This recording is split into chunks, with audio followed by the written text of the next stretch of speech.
Started. Obviously, I'm aware of the Yahoo Sports story last night, but the facts are there's been zero inquiries. There's been zero contact by the NCAA to me, my staff, my players, our administration, our school. There's been zero inquiries or contact made by the NCAA. So I'm not going to really expand on it much further than that, except to say that we're very proud to represent LSU, very proud to represent Louisiana, and we're going to continue to work extremely hard to bring a top-tier national championship caliber basketball program to our state and to our school. And we're excited about what lies ahead here at LSU for my staff and our players.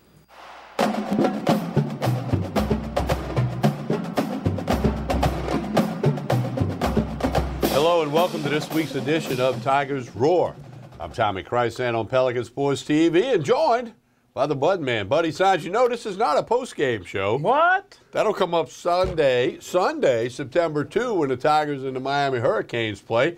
But we got a little Tigers Roar for you. Jordy Hultberg away from the microphone, scheduled to be back on TV next week. Buddy, how you been, sir? Good to see you, TK. A lot going on. LSU basketball tonight at South Carolina. LSU baseball at Southeastern, first road game of the year.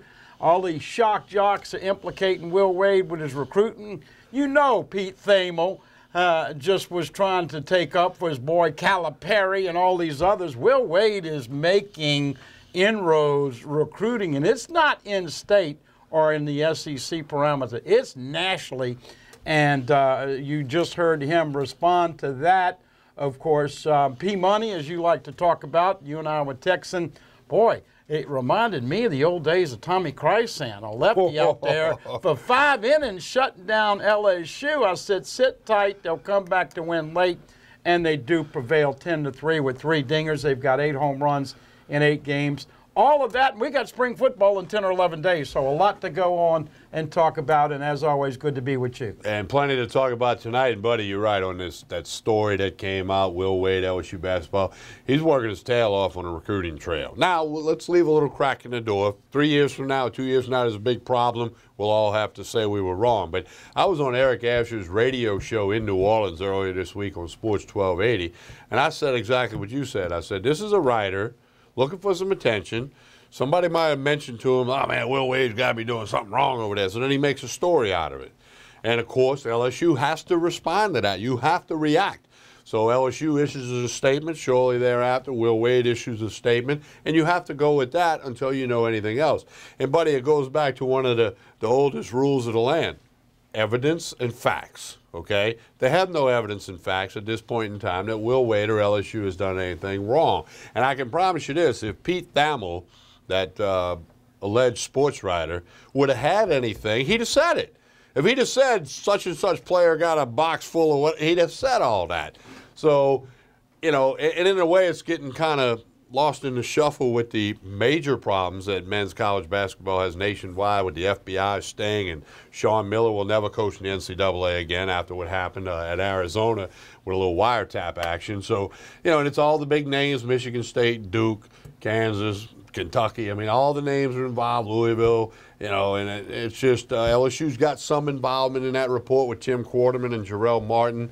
But again, that's a case of there's a little smoke flying around, but where's the fire? Well, look, I have had a couple of soapboxes episodes this week because, you know, when I hear FBI and wiretaps and basketball, it makes me cringe when I see that they got the call on this psycho killer on January 5th and didn't do anything else.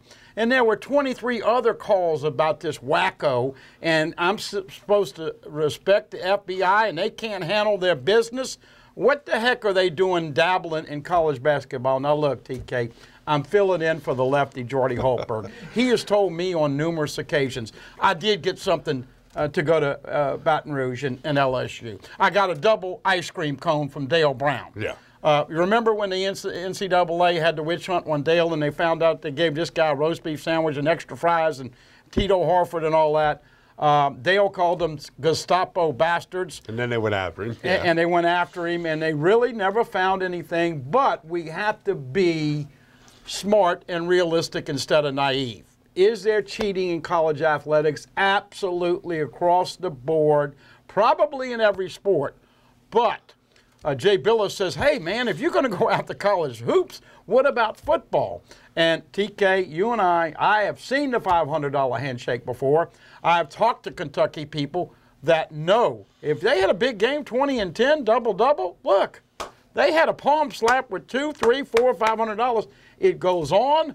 They drive nice cars. They get food discounts. They get suits. All of this, plus the opportunity to earn a degree and move on. I just had Eddie Fuller on. He played 5 years, was in 4 Super Bowls, lost all of them. But the man got his degree, and he still got out of the game good enough to where he's not fighting CTE and all the other problems a lot of the NFL players have had. But the bottom line is that, Tommy, at some point we're going to have to dress and try to clean up a little bit of what the NCAA, you saw what Van Gundy said about that organization a couple of years ago. So there's going to be some stuff come out of this, but once again, don't be so naive to think that there have been some shady things. And with basketball and AAU, it's been bad for the last 10 years. Well, it's going on everywhere across the board, okay? There's no question about that. You could probably be a very short list to find a college or a university who has followed every rule to the T. I think it'd be an extremely short list, if there's a list at all. Buddy, something I've said for about 8 or 10 years now. I'm going to say it again because it's a perfect opportunity to say it. And this scandal in men's basketball may lead to a complete makeover of the NCAA. I've said for 8 to 10 years, they need to compartmentalize the NCAA, have a football division with its own commissioner or president, a little board of directors to make decisions to football only. Have a men's basketball, have a women's basketball. You know, some of the Olympic sports, golf, tennis, maybe you could pair up a few of the same sports in the same department. But the NCAA needs to departmentalize where you can have highly paid professionals focusing on one sport and not worrying about cross country and wrestling and hockey, which is big in the Northeast and up north. Wrestling's so big in the Midwest. You know, let them all have their own governing body under the auspice of the NCAA. I started saying this 8, 10 years ago because they don't have the manpower and the man hours to keep track of everything that's going on out there. You know, and what they depend is somebody to turn somebody in. Well, nobody wants to turn nobody in because then they're going to get turned in themselves. So it's a mess. And it's going to lead to, you know, they got to get the word amateur out of the NCAA rule book. Yeah. That's one thing. They got to get that out, okay? It's not amateur athletics. What's LSU's athletic department budget? 160 million? 115 to 120 million. Okay, 120 million, and A&M in Florida is bigger than that. Well, yeah, that's right. Texas and A&M and others, but football cleared 56 million or something like that. So that's not amateur athletics, so okay? We're talking, no, this is big business. And by the way, why don't you have a new segment? Since you've been saying it for 8 to 10 years, I'm going to do something when I do my TV show in the summer and the fall, and it's called The Glass Half Full because there's so many half-empty people, especially with Coach O.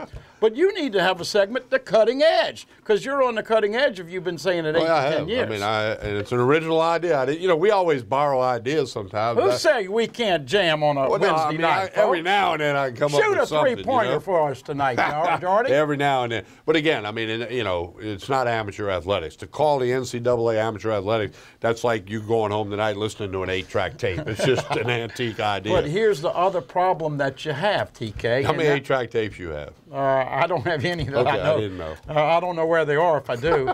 I will say this now, and I use cassette more than 8-track tapes, but I hadn't used cassette in a long time. You know, we have moved up a little bit from a technical standpoint. But here's the question that some people posed, and I did originally when we heard all these allegations and finger pointing. And it's just not an easy solution. And this subject's been bandied about for a long time, and I do think it's going to happen invariably. But do you pay the male and female athlete a monthly stipend? Now, here are the problems, TK. Number one, do you pay everybody, or do you pay just the moneymakers? I told this story on the radio today, but I remember it distinctly. Joe Dean is the athletic director. Philip Harrison is the father figure for Shaq, not the biological father, but his dad. Right. And he walks across midcourt and stomps over to Joe. They're selling Shaq T-shirts with him dunking the basketball in the net, and they're selling a ton of them. And And people all across the country want this stuff. And he goes, you know, you're making a lot of money off my son right now. And Joe says, yeah, but we can't, you know. And so here's the predicament. Leonard Fournette, you think LSU made money off of him? Yes. The bottom line is, so now, who do you pay and who do you not pay? And even if you do give them a stipend on a monthly basis, you're still going to have the sugar daddies, the agents, the boosters, and all the others to give the extra money in the pocket. So it's a real catch-22. But I think you made a great point. We've got to get straight with this not being amateur athletics anymore. Yeah, and again, they're gonna right now. They got a can of worms open. They can't get the lid back on it, and it's going to change the landscape of it going forward forever, because it's a multi-billion-dollar industry. College athletics has become that. Okay, so and we can sit here for hours and days and talk about it, and people can read and listen and check us all out, and because this NCAA men's basketball story, this is not going away anytime soon. This will be much longer than the Brett Favre retirement story. That took like 8 years to get to the end of that story. Well, this may take even longer than that, and who knows what ramifications will come out. Here's the question, buddy, before we move on. Will it affect this year's NCAA tournament, March Madness? College basketball is viewed as a March sport. March Madness has been the biggest spectacle other than the Super Bowl in sports television, okay? The excitement, the gambling, the office pools, the whole bit. If you have some teams start sitting some guys out, well, you already know Sean Miller can't coach at Arizona anymore. And here's what I said on the radio the other day too. If there's somebody that's got a shoe to drop right now, let's say there's a reporter or an FBI story, it's coming out to Tuesday or Wednesday before the tournament starts. Well, that's what John The Brady... tournament starts on a Thursday. So they are going to drop this story, if there's one to drop, the night before or the day of that tournament to try to totally distract the attention, because all eyes of college basketball will be on March Madness. So what better time to dump a story? And John Brady, we had him on last week, and I asked him about that, and he said, look, I'm hearing it's going to be popping right before the tournament, and look, we got people that say, hey, look, Cam Newton. Remember when all the fingers were pointing with Cam Newton in the 180 or 200,000? Mississippi State paid him and didn't get him. And in Auburn and all that. Well, guess what? Remember Auburn's mentality? We rolling the dice. They won the national championship on the field, and they said, you can't take it away from us if we win it on the field. But the NCAA didn't take it away from them ever. Right. Okay? No paper trail on. So they got by on that, and there have been plenty of other schools and players and teams that have gotten by with that. But this does put everybody in a predicament because, as we know, now let's throw Vegas in there. How you think this is going to affect lines, and all of a sudden you got a guy that you sit down an hour before the game. Look, thank goodness I quit betting 15, 20 years ago, but look, there are a lot of complicated parts in this story, and it will be interesting to see what coaches sit down players. Obviously, Kenny Knox is playing for Kentucky. All of the big boys are playing for Kentucky and the big ones, but there are some schools that are sitting down these San Diego guys. State sat a guy out, so Arizona stopped Miller from coaching because if like with the kid at Kentucky, if something comes out, with evidence and facts, they'll have to vacate some wins. I mean, it's crazy. Kentucky, imagine them cheating in basketball. Imagine Alabama cheating in football when Mark Emmert and Nick Saban are like this. You just don't like Alabama, do you?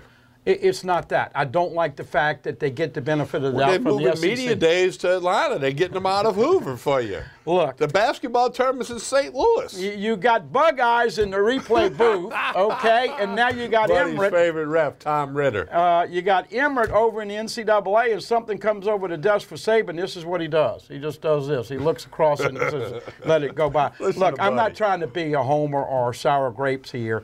But I think you made a great point earlier. We've got to get this organization in some semblance needs to be restructured to where you can keep better. But don't throw FBI in front of me and expect it to happen right after they butchered. Look, I hope they get their butt sued for losing 17 lives. They will. That's going to be a long story as well. Hey, I'm spicy tonight. We're a little overdue TK. for a break, but we got the Bud Man pinch hitting for Jordy Hultberg. The Bud Man likes to talk, as you know.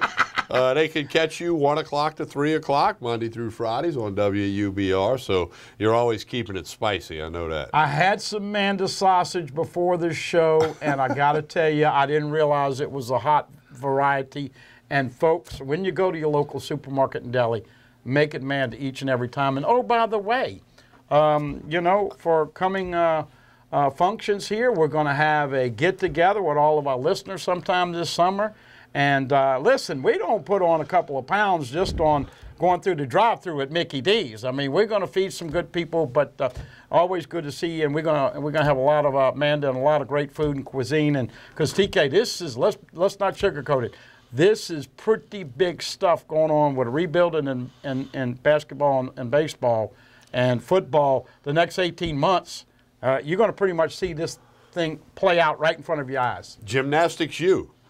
And you said softball U. And Softball U. Then they lost a couple out in California. All right, we're a little overdue for a break, but that's okay. We always appreciate all of the partners and sponsors of Tigers Roar, Pelican Sports TV, and, of course, the radio stations. So let's get to a break. When we come back, we're going to let you hear Will Wade at length talking about LSU and himself and this whole cloud hanging over, FBI investigations, violations, all that good stuff. Coming up after this pause on Pelican Sports TV. Spread the roar. You're watching Tigers Roar.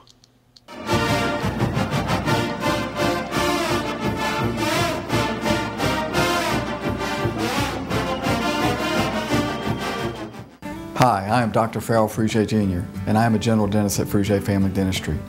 I was born and raised in Baton Rouge, Louisiana.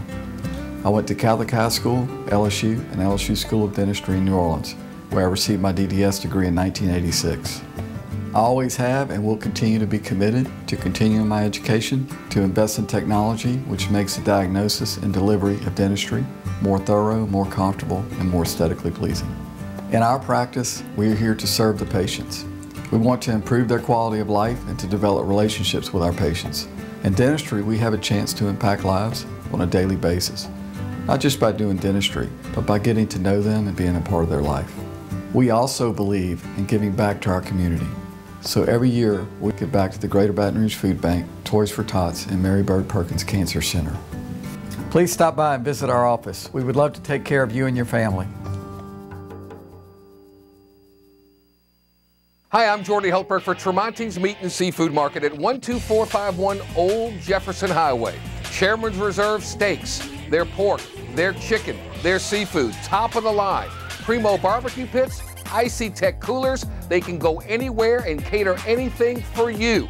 Go to 751-7665 to call Tremonti's Meat and Seafood Market, where good meat ain't cheap and cheap meat ain't good. Tremonti's Meat and Seafood Market.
Cypress Lake Apartments are conveniently located off Segan Lane in Baton Rouge, a CLK multifamily management property. Come see this community, which has many amenities including swimming pools, fitness room, playground, and much more. 1, 2, and 3 bedroom apartments. Stop by Cypress Lake Apartments, call 225-293-6789, or go online, live at cypresslakeapts.com.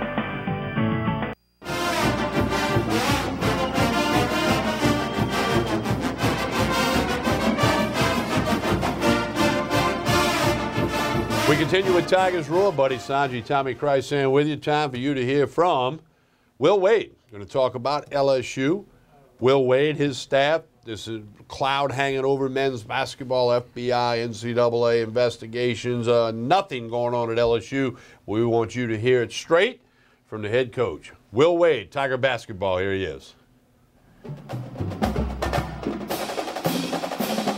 Started, obviously I'm aware of the Yahoo Sports story last night, but the facts are there's been zero inquiries, there's been zero contact by the NCAA to me, my staff, my players, our administration, our school. There's been zero inquiries or contact made by the NCAA. So I'm not going to really expand on it much further than that, except to say that we're very proud to represent LSU, very proud to represent Louisiana, and we're going to continue to work extremely hard to bring a top-tier national championship caliber basketball program to our state and to our school. And we're excited about what lies ahead here at LSU for my staff and our players. We've got a game actually on Wednesday against South Carolina.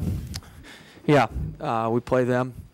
And big challenge for us. You know, we got the game at Georgia on Saturday was tough. We got physically whipped, physically annihilated a little bit down there. And the scary part is South Carolina's beaten Georgia twice. South Carolina's pretty much done the same thing to Georgia that Georgia did to us. So we're going to have to really ramp it up these next couple days to give ourselves an opportunity in Columbia. Coach Martin does a great job, obviously coming off a Final Four season. They're tough. They're physical. You know, their big Silva is tremendous. Their guard, Hassani Gravett, and then Booker's making threes, a grad transfer. So they do a great job, and that'll be a big challenge as we move forward to Wednesday. Coach, you said you where you saw the Yahoo report. Is there any reaction emotionally to that to you, or is it just kind of like what is the reaction when you see it?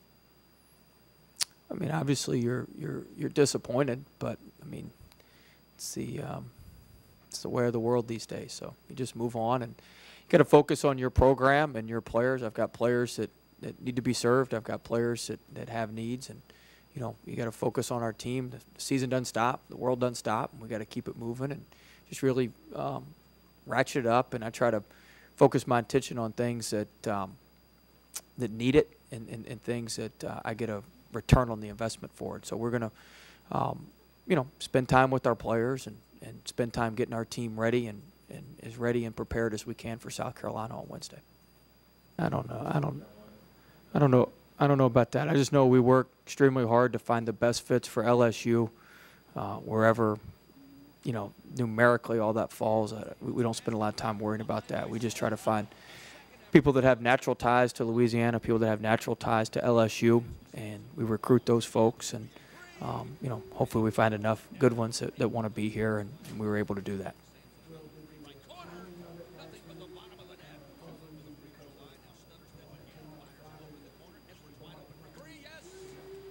No, I don't know anything about all that stuff. Recruiting tactics. How would you describe the recruiting tactics? I mean, we certainly work extremely hard at recruiting. It's something we value in our program, and so you know, the lifeblood of any program is recruiting the best student athletes and the best fits for your school. So we spend a lot of time, probably more time than most people, researching backgrounds and you know, trying to find some kids maybe that have overcome some adversity, some kids who, like I said, have natural ties to our region, natural ties to LSU. So you know, I think we're very, very thorough in what we do in recruiting, and we do a very good job. My assistants do a great job and have everywhere I've been at building strong relationships with the kids, building strong relationships with the parents, and I think that's served us well along the way.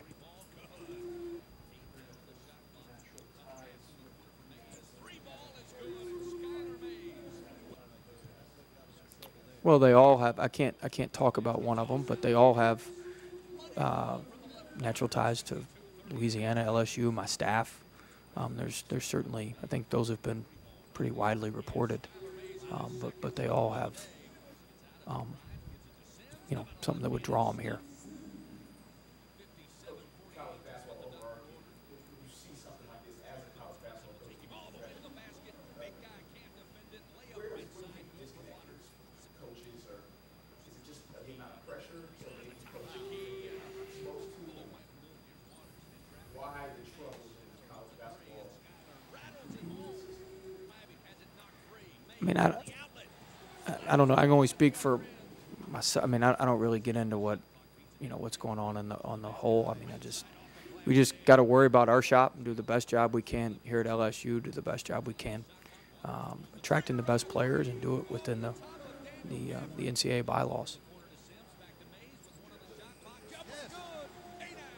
Of course, I'm always honest with the team, and we addressed it before practice.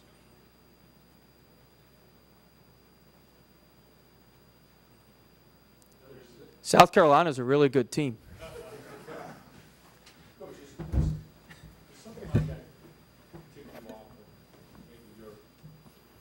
Look, you got to have thick skin if you're going to do this job.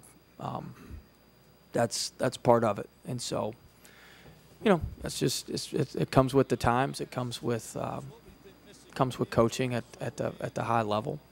Certainly, you're disappointed, but that's part of it. It's part of what you sign up for.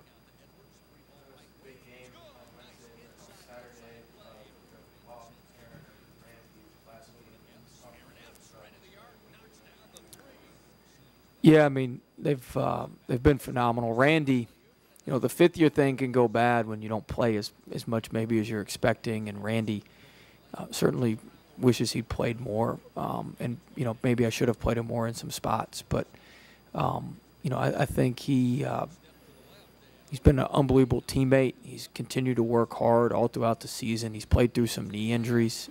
He had some issues there and really played through there. And so really pleased and, you know, proud of him that, you know, he stuck with it when, you know, when it had been easy to kind of mail it in and go home as a fifth-year senior when things didn't go exactly how you want. Wap, just an extremely hard worker. Wap and Epps are two of our hardest workers. And, you know, Wap's just somebody who brings it every day and tries so hard, wants to be so good. He's a phenomenal person off the court, very, very caring person. And, you know, I'm proud of got to coach him. And then Epps, just love Epps. You know, he probably didn't tell you all this, but he teetered this summer. You know, he wasn't quite sure this was all for him. And to see him really just jump all in and believe in what we're doing and, you know, believe in us, and then to see it pay off. You know, he looked at me in the hallway after we won at Arkansas, and he said, "Oh, Coach, you were right. It was all worth it." You know, we were walking to the press conference at Arkansas, and that makes you feel good as a coach that you're able to hopefully impact him a little bit, let him know that if you stick with stuff and you do the right stuff, good things happen to you. You know, if you stick with things, got a good work ethic to you. So, you know, I think all three of them have made a big impact on our program. You know, Reed as well is going to participate in the senior day ceremonies. This will be his last year playing for us, although he's going to join us as a graduate assistant next year and start working on his grad degree. But Reed's a tough kid. Really, he's a good player. He's a good player. Gets in practice. He takes a bunch of charges, and just like he did at the end of that Arkansas game. So, going to miss him as a teammate. But we're happy he's going to stay around our program, stay around Baton Rouge, and hopefully we can continue to impact him and help him along the way as he moves into graduate school and beyond.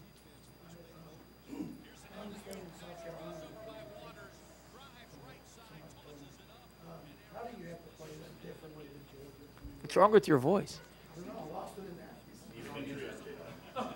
We'll put you on the injury report, Sheldon. Huh? Yeah, luckily you just have to write. Oh, there we go. So what do you want to say? What do you want me to talk about, South Carolina?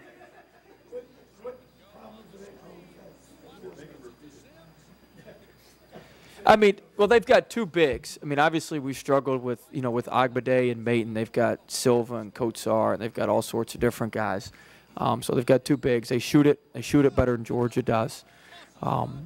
They're so physical, so tough defensively. I just worry about us going there and turning the ball over a lot. We've kind of lost our mind a little bit on the road a couple times. And for whatever reason, we've been able to withstand really one punch on the road. It's the second punch that's really knocked us out. So we got to, they're gonna keep coming at us. So we're gonna have to hang in there. It's no secret we struggle with tougher, more physical, grinded out type teams, and South Carolina's certainly that. So I think if we go in there and can, certainly they pose an issue to us on the backboards. If we can keep it manageable on the backboards and not get just annihilated like we did Saturday, that would be advisable for us to have a chance to win.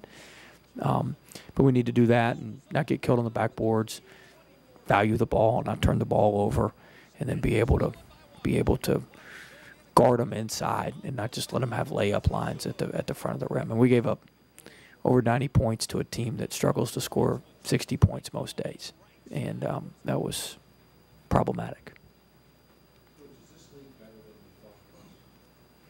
I knew it was going to be really good. I think the league has, 8 teams that could make the second weekend of the NCAA tournament. I think that's how good the league is. I think there's a couple teams that can go further than that, but I think there's for sure 8 teams that have a chance to win both games and get to the second weekend. That's how good the league is. It's very balanced. I think it's very balanced with really, really good teams. I think sometimes when you have the balance like we do, the log jam, maybe with all the teams in the middle, they think it's a log jam of mediocre teams, but it's a log jam of really, really good, excellent teams that are going to make a lot of noise in the NCAA tournament.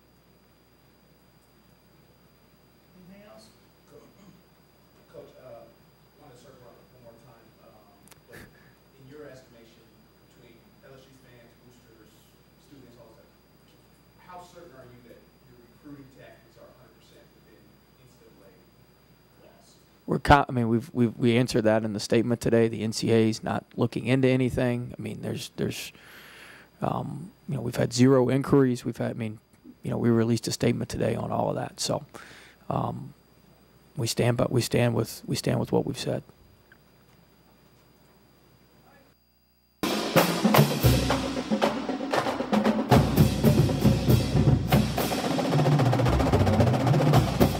We continue with Tigers Roar, and that's Will Wade spelling it out for you. I guess 0 investigations, 0 contact.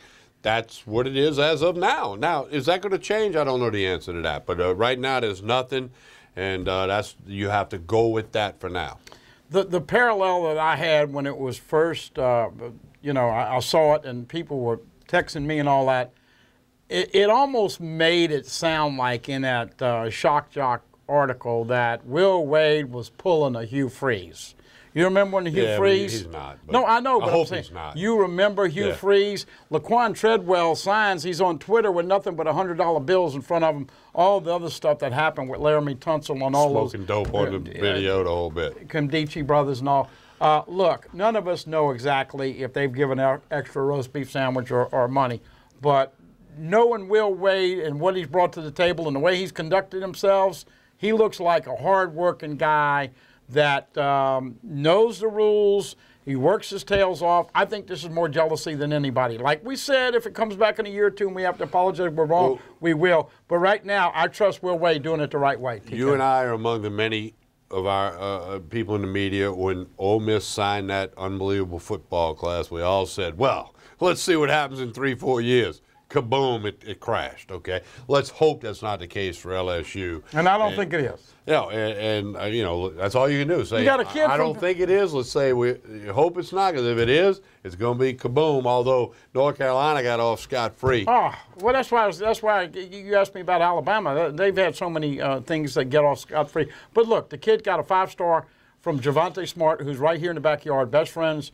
with the safety, who's going to have to play cornerback now. And then got Naz Reid, whose girlfriend comes to LSU. That's not that hard to put those two dots together and connect why they'd come back. By the way, Naz Reid's supposed to be one and done. He's that good. TK, everybody's watching South Carolina and LSU basketball tonight, LSU Southeastern in baseball, but you know that next year help comes. They don't have a big-time rebounder. They don't have a shot blocker. They don't have a rim protector. And look what he's already accomplished in year one. Well, about 10 years ago, buddy, I ran into an NCAA investigator in Baton Rouge. Somebody knew him and said, oh, that guy over there is a media guy, whatever. So we started talking, and I made it clear, you know, we're off the record. He said, no, we don't have to be off the record. This is what he told me. This may be more than 10 years ago. He said, they don't care if a kid goes into Brewbachers and gets a roast beef po' boy and an order of fries. What they don't want is 16 football players to walk in with their girlfriends, all sit at a big table, and, you know, nobody pays for that, you know. They don't want that because then that's more visible, it's more noticeable, it's more seen.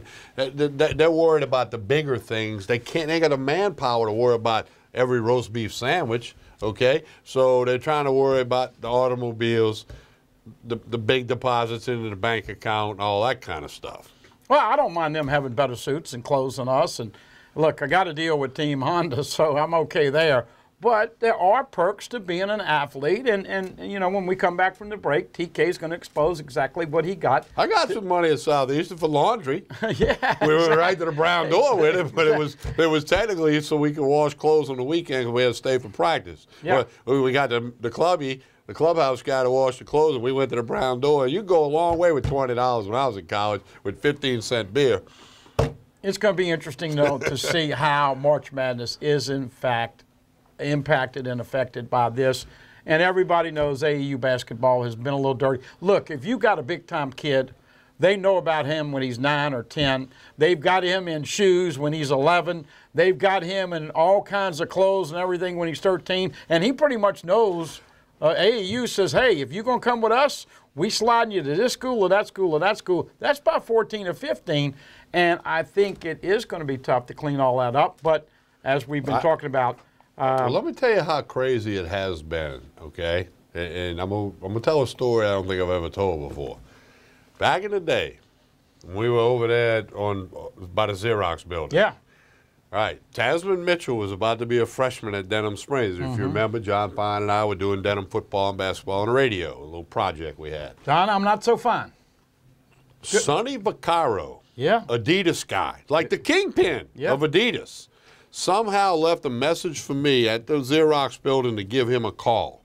Somehow, we didn't have the internet then like we have it now, but he left them. I got a message from the girl in the front desk that said, call Sonny Vaccaro from Adidas. And, so when I call him, and he was wanting to know what I knew about Tasman Mitchell and how could he get in touch with him, because he heard he was going to be this unbelievable basketball player at Denham Springs High School. Kid was not a freshman yet. First person that ever told me about Tasman Mitchell was Coach Gary Dewey. Leaning on the fence at the Denham football game, he says, y'all ought to go do basketball. They got a kid about to play here. It was incredible. Gary Dewey was the first one to tell me about that. So, anyway, this was the main guy in Adidas calling me, of all people, because they were trying, and this was what, in the late 90s?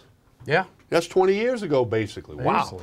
So anyway, that's just a little thumbnail of what probably goes on now all day, every day. And the interesting thing about it now, Tasman Mitchell's working for LSU and helping Will Wade. Oh, there we go. I wonder if he's wearing Adidas. No, he's wearing Nike. What does LSU wear?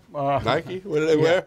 Yeah, they wear Nike, but there are innuendos and rumors that they're looking at possibly changing. I hope they don't, because I like the swoosh, but we'll see. The swoosh is out of date. Here's a little quick update before we go to break. Will Wade's team, 16-12, 7-9 in league play.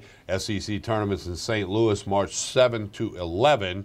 And, of course, tangling with South Carolina as we speak. Mississippi State, final regular season home game. And then the SEC tournament up in St. Louis as Trey Waters and Skylar Mays had big games, even though they lost to Georgia. Will Wade in his first year with LSU basketball. Buddy, probably the NIT more realistic now? Yeah, I think so. Their RPI is just not good enough, and there'll be 7 or 8 teams in the SEC. Everybody's beat up each other. Last night, of course, I watched 4 games, and they were all blowouts for the most part. Missouri wins at Vandy.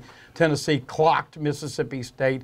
Of course, Alabama looked really bad against Florida, and then the other game was a blowout too. So But Auburn got cleaned up pretty good at Arkansas. So a lot of parity, and we'll see. You hope that they split 8 and 10. That would get them away from playing in the first night. And then you win a game or two. But I think NIT is best case scenario. Well, the only way they're going to the NCAA is if they win the SEC tournament. Absolutely. Well, LSU hasn't won the tournament since 1980 when Hultberg was throwing up shots from the parking lot. And that's the only time they've ever won it. So I don't suspect that will happen again this year. But anyway, also some rule changes in the NIT, which LSU fans may get an up-close look at. Go to 4 10-minute quarters, back to three-point lineup, expand the lane a little bit. A little different shot clock on an offensive Red, white, rebound. and blue ball? Oh, I don't know if they're going to go that far. Purple and gold ball. Remember the old... Didn't Dale Brown give out purple and gold basketball when you were a youngster? The ABA, though, if you remember, with Dr. J and all, had the red, white, and blue ball. You see, what you don't know, in 2000 and... Boy, I got to do the math here. I think the year before Katrina hit, Pelican had a contract with the ABA. That league restarted out of Utah. And I was on national TV, live, play-by-play announcer. We did games in Little Rock, Greenville, Mississippi, Fort Worth. I actually had a game in Baton Rouge. So I did national TV, ABA, red, white, and blue ball. We did a couple times we went to Little Rock. And hey, by the way, good job on the Stony Brook and Nichols baseball game. I did see the replay and enjoyed it immensely. Of course, TK is our baseball guy over here. I like the football, and J-Man likes the basketball. But us being on daily, you gotta know all this stuff. Well, and Mike Moeller did a great job with me. You know, he's a Nichols legend. His number's retired on the wall. Played in the major leagues for 7 years. Got a World Series ring in Arizona. So, Mike, and I tell you, I got to compliment the Pelican crew. They were on their A game that night, and Nichols won, so they were happy about winning. The park shown. They do more and more improvements to that park each and every year. That's Ben Meyer Diamond at Ray E. Didier Field. Coach Seth Thibodeau, Matt Rohn, the AD, joined us in the broadcast. Tim Rebo, my own teammate, football coach, who just got an extension down there for Colonel Football. So we had fun. Glad you appreciate the word, but the entire Pelican crew had their A game on for that telecast. Looked really good. Ago. Yeah. It's at our YouTube page. If you'd want to go look at it, just look up Nichols versus Stony Brook. February 19th was the date. Okay, again, we're overdue for a break. How come when you're here, we're overdue for breaks, buddy?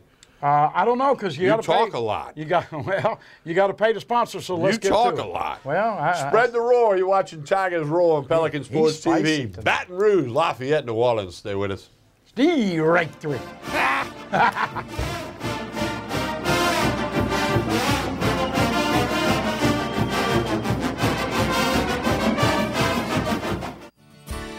Creel Tree Service is a licensed and insured tree service providing tree and stump removal, topping, trimming, cabling, pruning, and fertilizing.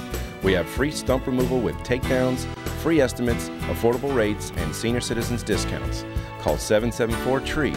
That's 774-8733. Get your yard ready for the warmer weather. If it deals with a tree, call me, Creel Tree Service, 774-8733. That's 774-TREE.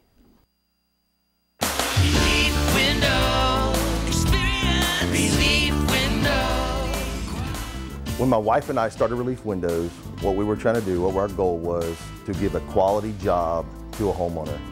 Everybody's scared of contractors. We wanted to change the mold of what that is. Not showing up on time, not answering the phone, somebody running with your money. The reason why you should pick Relief Windows to do your renovation of your home, windows, doors, hardy plank, siding, is because of the experience, quality service of our company. Service is everything we have. It's the foundation of our company. We're going to show up on time. We're going to do the job right. Over 60% of our customers is customer referral. We're a local company here in Baton Rouge, built in Baton Rouge, staying in Baton Rouge. Okay. The job's not done until you're happy and we're happy. It's built the old-fashioned way, with a handshake. Here at Relief Windows, it's an honor to be official window, door, and siding company of LSU Athletics, from one winning team to another.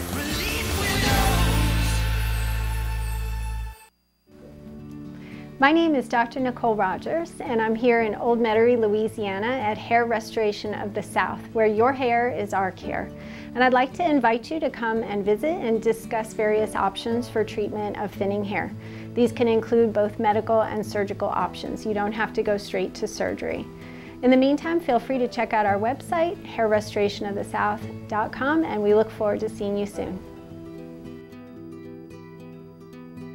This is an important announcement. If you're between 50 and 85 and worried about your loved ones, you can still get affordable life insurance for peace of mind. My life insurance coverage is guaranteed, and I was not required to get a medical exam. I had high blood pressure and diabetes, and I got my coverage with one telephone call. No exam necessary. I'm a smoker, and I wanted to take care of my family. I called to get my life insurance and my affairs in order. I wanted to do the right thing. Call Final Expense No Exam Insurance. Your rates are guaranteed and will never increase. I called and learned that this insurance cannot be canceled even if you get sick or gain weight. And there are no restrictions on how my beneficiaries use the money when I'm gone. Approval was easy and the price was right. I wanted to do this for my children.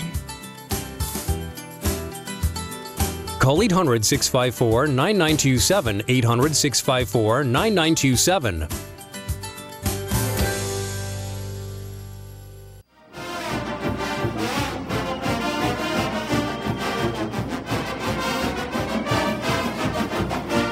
I know, my throat is...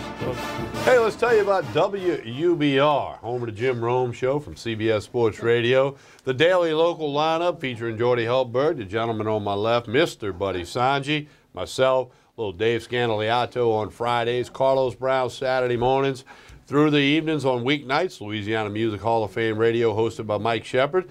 I've spoke to my liaison with the Houston Astros several times this week. We will have select games for the world champion Houston Astros, all on WUBR. And coming soon, our new app, which you'll be able to get TV and radio. It's really close. As soon as it's there, we're certainly going to let you know about it. And I know, Buddy, you like to get spicy between 1 and 3, and we certainly appreciate all the people that listen, no matter how they access the program and comment with us. It's a lot of fun. You and I and Hultberg together, that's like, and Carlos and Dave, we're looking at about 120 years of radio experience there. Well, we still are hanging in here, folks. And look, for all of you who, I just want to say, let's give LSU football a chance before everybody acts like what's going to go on. I know it's easy to have the glass half empty right now, but you do have a new coordinator. You know what's going to dictate how well LSU does in football? A new line coach. How good Miles Brennan, Lowell Narcisse, and Justin McMillan play. They've got to get better play at the quarterback spot. They've got some big-time receivers. I made the prediction the last couple of days. Jonathan Giles, who was deemed good enough to wear 7, if he stays healthy, will be over a 1,000-yard receiver and the leading receiver. Who's going to throw it to him? Either Miles Brennan, Lowell Narcisse, or Justin McMillan. Okay. And look, you know, when I've seen Risher, your buddy Alan Risher, and TK says, Rish, if you could putt, you'd be on the senior tour. He would be if he could putt, but he can't putt. Well, you know, he doesn't have all the genes that you have.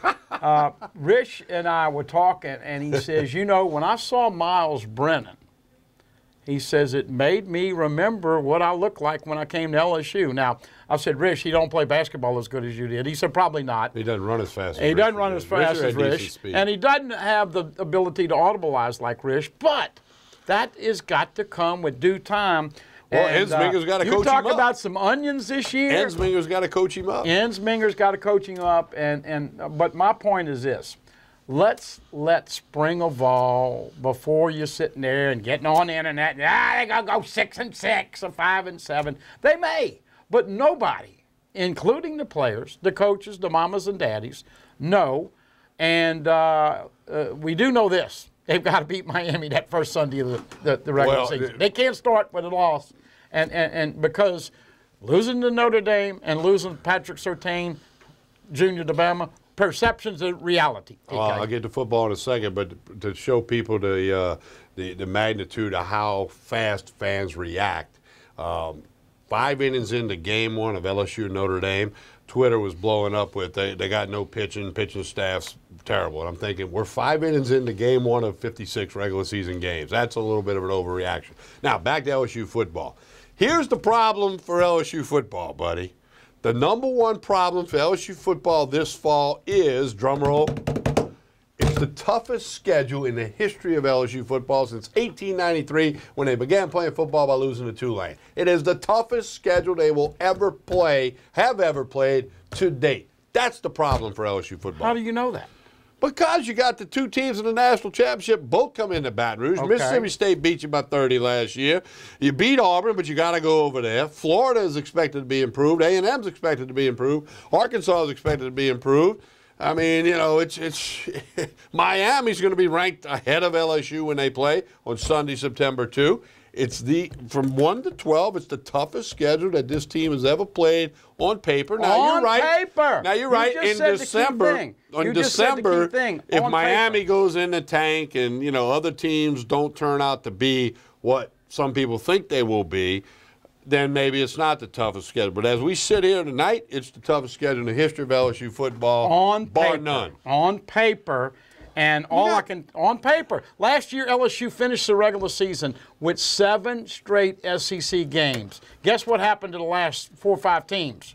They were so bad they all fired their coaches. Okay. So my point is they're going to be better this year. You got to beat Miami the first week.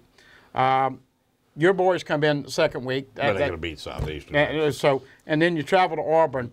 And then you got to. They're 1 and 2 after that. Well, that's what I said. They've got to beat Miami, and if they don't, then it's going to be a tough PR standpoint. But look, I agree. Georgia coming in here, Alabama coming in here, but TK, let's wait and see how it unfolds. It's too early. I was just saying. On the tweet about 5. Now I will say this. I will say this. And Ross Dellinger tweeted this out a couple of weeks ago. Do you realize that LSU has finished worse the last 6 years from where they were preseason ranked? 6 straight years, finishing worse than their preseason ranking. What do you think preseason this year? I'm going 21, 22, or 23. That's where I think they're going to fall. I got to agree with you. Around 20, 19 or 18 would be a good 20, thing. 21, 22. Yeah, I think 20 to 25, I think they'll be in that group. And that's what you've got to prove. Lose to Miami, they'll be out of the pool. That's what you got to prove, that you get back to be a top 15 program. Look, we talked on this show the last couple times. We read all of the conference wins going down from 6, 5, 4, 3. We saw that with Les. I will say this. I do think there's one other big difference that might come into play this year. Ed Orgeron is not going to meddle with Steve Ensminger, play calling, philosophy, and we saw all of that last year. That was almost as bad as you and some of your ex-girlfriends. All right, hey, this is what we got for you. Before we go to break, we got the LSU spring football. Since we're talking about LSU football, we'll have Mike Scarborough shortly. But spring football begins Sunday, March 11. You see it up there. The practices are spaced out. The gold numbers, gold squares are your practices, all leading up to the spring game on April 21. Baseball's out of town that weekend. I'm sure they'll have a lot of activity for the spring game. Pro Day, Coaches Clinic, always a part of spring football. A couple other football notes for you. A former Catholic High Grizzly Bear, a LSU national champion, and a Super Bowl champion, Donnie Jones. Texted Donnie the other day, and he will come on Tigers Roar in the coming weeks. He has retired from the NFL after 14 seasons. He's the only punter to ever win the national championship in football and a Super Bowl title. They punted at LSU, played a little tight end at Catholic High.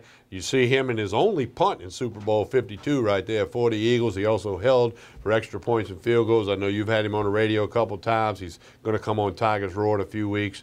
Donnie Jones, tip of the hat to him to go out in style with a Super Bowl championship. And he's also the only guy in the history of football that when the last play of a championship game is a punt, usually it's a Hail Mary or a kneel down. He punted it against Oklahoma as time expired when it was rolling around. Wrote a book about that. 9 seconds to a national championship. Also one of the first guys to give LSU money. I think Donnie gave $50,000 shortly after his career when he was in the pros for a special teams room. Now Tyrann Mathieu just gave him $1 million a while back. But I'll say this about Donnie and Aubrey and their family. They love him at St. George. They love him here in Baton Rouge. And what a class guy. By the way, we're gonna hit the golf ball with Donnie. Me, you, Risher, and him are gonna hit the golf ball sometime in 18. You're giving me shots. Hey, another football note I want to get to. Matt Forte played at Slidell High and also played at Tulane. Rushed for over 2,000 yards his last year at Tulane. Has retired from the NFL. Second all-time leading rusher for the Bears. Finished up with the Jets. And I can tell you this. I was living in Hammond when I was working with Hal Mumme and them. And I went to a high school game between Slidell and Hammond, and I believe Matt Forte was a sophomore for the Slidell Tigers. And as I sat in the stands, I said, that is the best football player on this field, bar none. Offense, defense, special teams, Hammond's team, Slidell's team. Of course, it was obvious to see. I wasn't no guru there because he had a great career at Tulane, nice 10-year career in the NFL, and a really good guy. I did meet Matt Forte years ago when he was playing at Tulane. So tip of the hat to him on his retirement from football as well.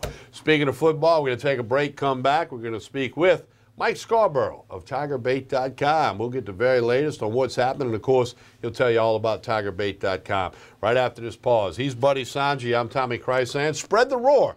You're watching Tigers Roar on Pelican Sports TV. Stay with us.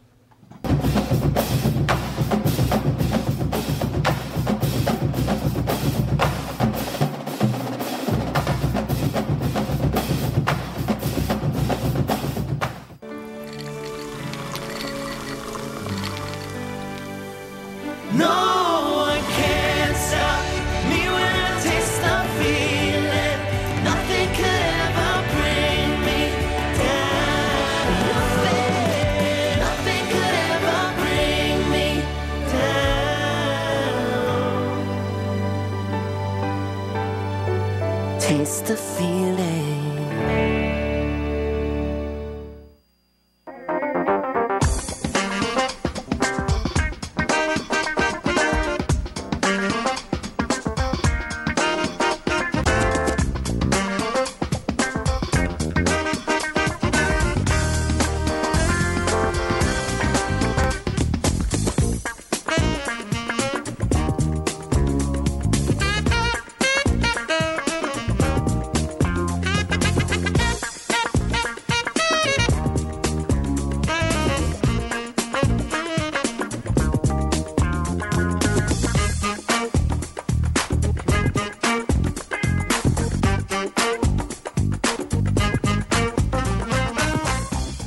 Woodburners, serving South Louisiana since 1977, is a family-owned and operated company with over 30 years of experience. They're the fireplace experts, providing upscale products at an affordable price. Fireplaces, glass doors, wood stoves and stove chimneys, mantles, screens, gas logs, and tool sets. Visit online at woodburnersinc.com. Call 225-752-2590 or stop by 10510 Airline Highway in Baton Rouge.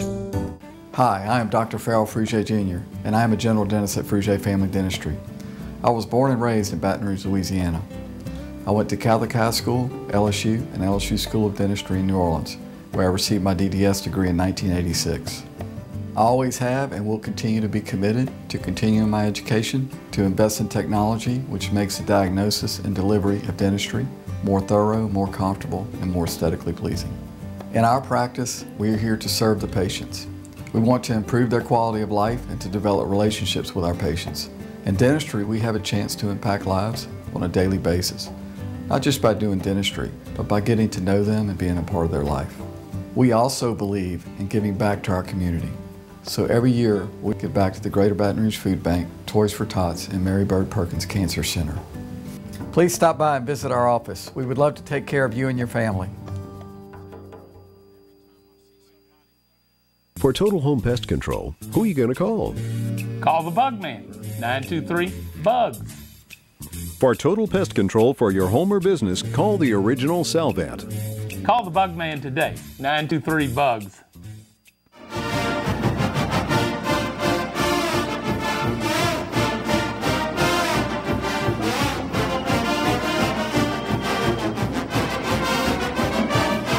We continue with Tigers Roar. Buddy Sanji, Tommy Chrysan with you.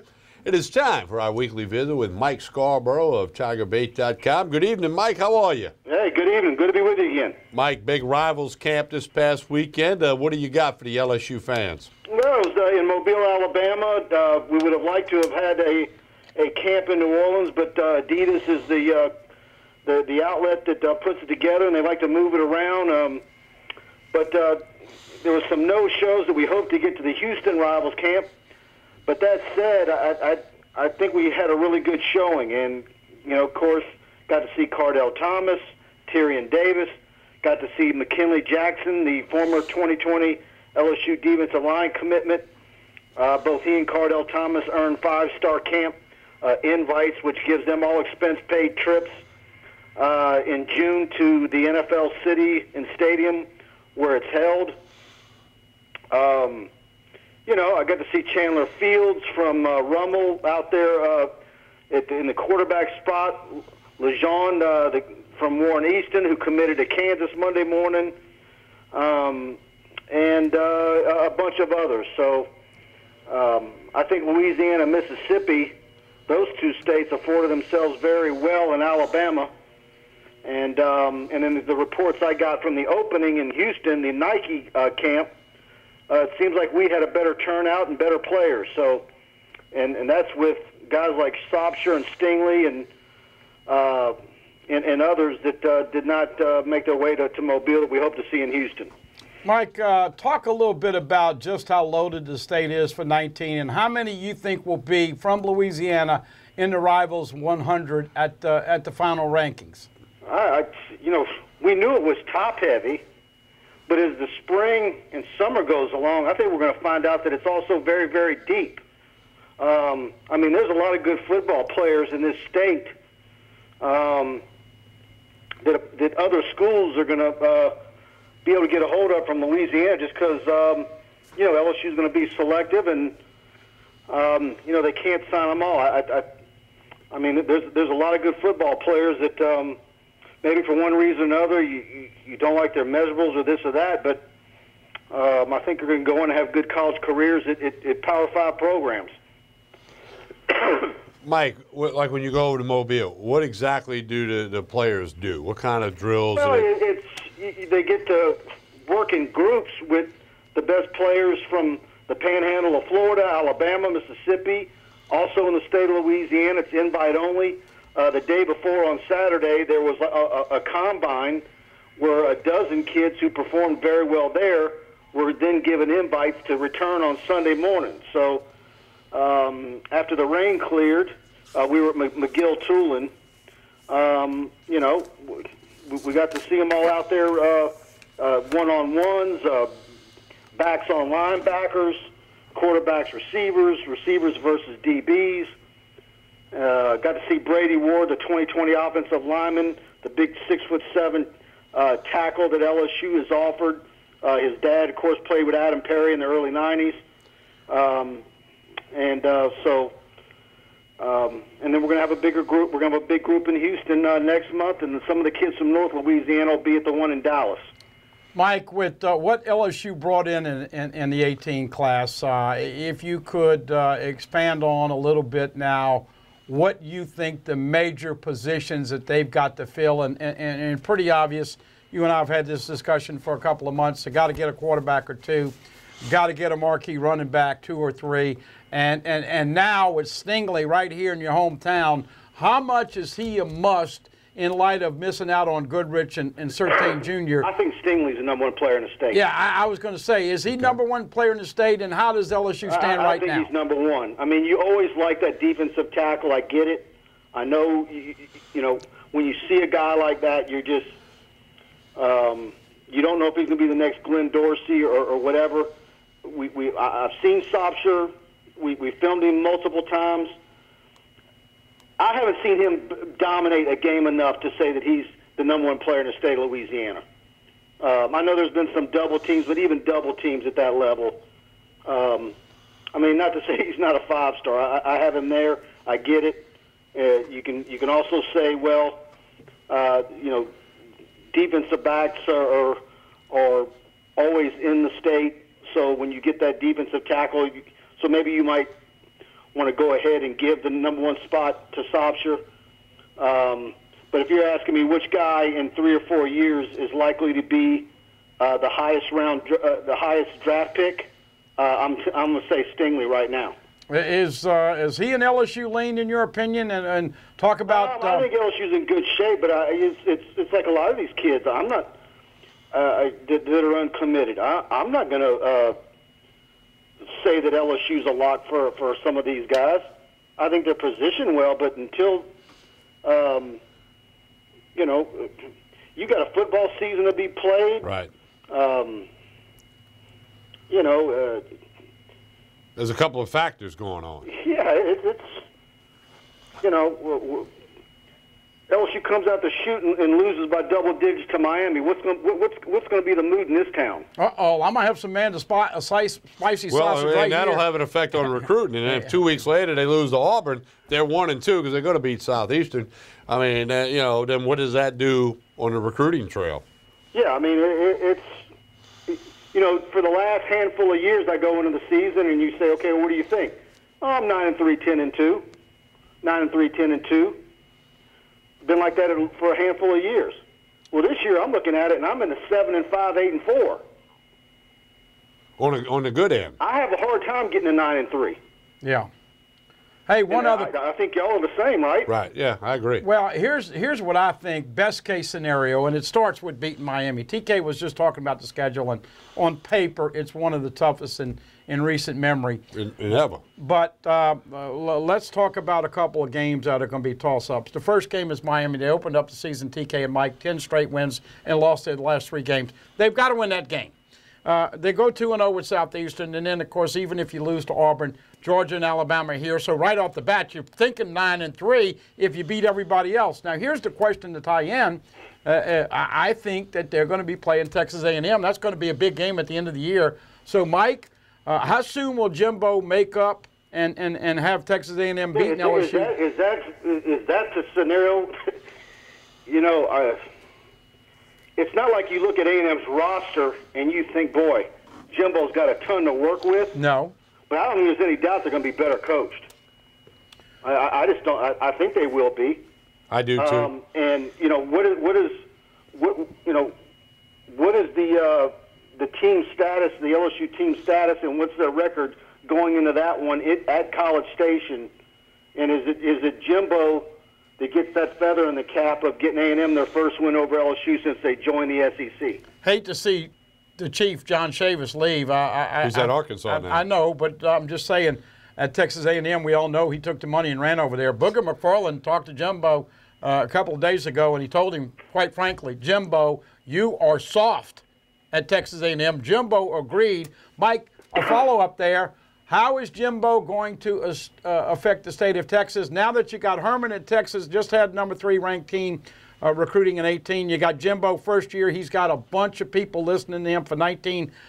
Does that cut a little bit of the Texas pipeline out for LSU, in your opinion? You know, it's yeah, but I didn't see where LSU was really doing very well in Houston and Dallas to begin with. Well, look, TK, we all know the I-10 corridor. You want to recruit, and if a kid wants to come. But here's my point that I was making. Herman at Texas gives them a reason to stay in state. Jimbo has already bragged to people. TCU does well with recruiting. But generally speaking, it's been Texas, Texas A&M, and like you said, TCU's got some players, including a quarterback from Parkway that was. Well, and you know what, too? You know, it's not like Georgia has to do it, but I think Georgia's going to come in Louisiana this year. Yeah.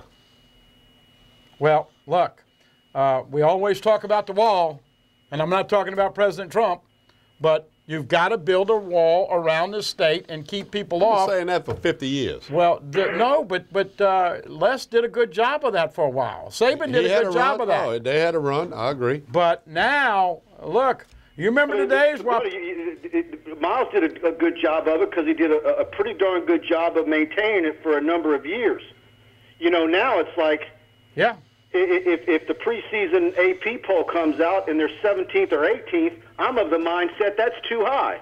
Yeah, well, I said 19, 20, 21. That's what we were talking about. But my point is that when you don't have the wall and you don't have a great program, you lose Warrick Dunn to Florida State, you lose Peyton Manning to Tennessee, you lose Eli to Ole Miss, you lose Ed Reed to Miami, you lose difference makers. And Mike, me and TK and you have talked about this. LSU needs more difference makers, and that's why I asked about Stingley and the big tackle from but you know what, too? It's what a quarterback that comes out of nowhere and is that guy, what that can do to offset any deficiencies you have at other positions. I mean, we keep talking about the quarterback spot, and you just, that 2012 Auburn team with Cam Newton, how good is that team if they had a Danny Etling that year? What is Auburn's record? They're that year 8-4 in the Camper Bowl. If it was Danny Etling they got as a transfer versus Cam Newton. They've been 8-4 and been in a bowl game named after a camper. And the quarterback touches it on every play, which is why I'm predicting right now. Call me having too much spicy sausage before the show. I think you're going to play 2 quarterbacks for LSU this year. Even if Brennan starts, they're going to have a package for Lowell Cease inside the red zone because he runs it a lot better than he throws it. And Steve Ensminger's already said they want to have a little option with an RPO guy. We will see. But, Mike, we've to get to all the BS, LSU has got to have good quarterback play. And really, over the last 12 years, guys, you had Zach Mettenberger in 13. Well, and look, if you can go into October, November, where you're chugging towards 9-3, and Miles Brennan is improving each week, and you can see where we got somebody here, and he's going to be the guy for the future. And then you've got your Tyrion Davis, and whether you've got a Noah Kane or an Emery from Destrehan, then you start to say, this Orgeron era is going to have some more years to it.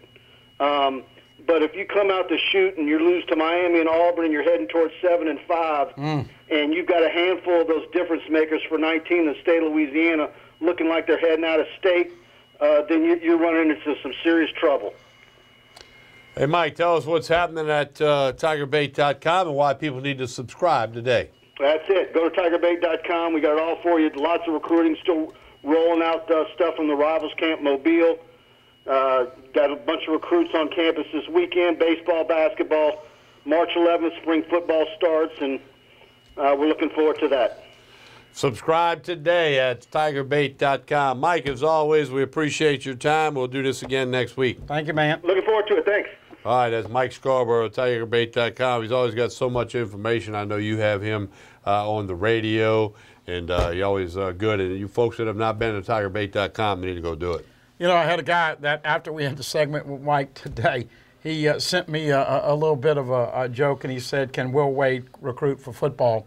Of course, all the stuff being thrown around with Will Wade and Pete Thamel and all that. But bottom line is, TK, look, you guys laugh about the wall of defense or whatever you want to call it. This is a big year, and what happens in the regular season and what happens on the recruiting trail in 19 are definitely going to give you a bird's eye view of the future of Ed Orgeron / Joe Oliva. Yeah, you're right about that. They're tied by the hip. They're all hooked in there. You're right about that. And it'll be interesting to see what happens the rest of this spring, and then, of course, on into the fall and into the next school calendar year. LSU fans, you got to keep your head on a swivel. There's going to be a lot going on. We got to take a break. Buddy Sandri, Tommy Krysan. And we want you to spread the roar because you are watching Tigers Roar on Pelican Sports TV. In case you missed the original airing on a Wednesday night, it replays on the Pelican Friday nights at 7, Saturday mornings at 10, ETEL cable system Friday and Saturday afternoon at 2 o'clock, and mid-morning Thursday, youtube.com/Pelican Broadcasting, where you can watch it at your convenience. Many other things are available at YouTube as well. We'll be right back. Stay with us.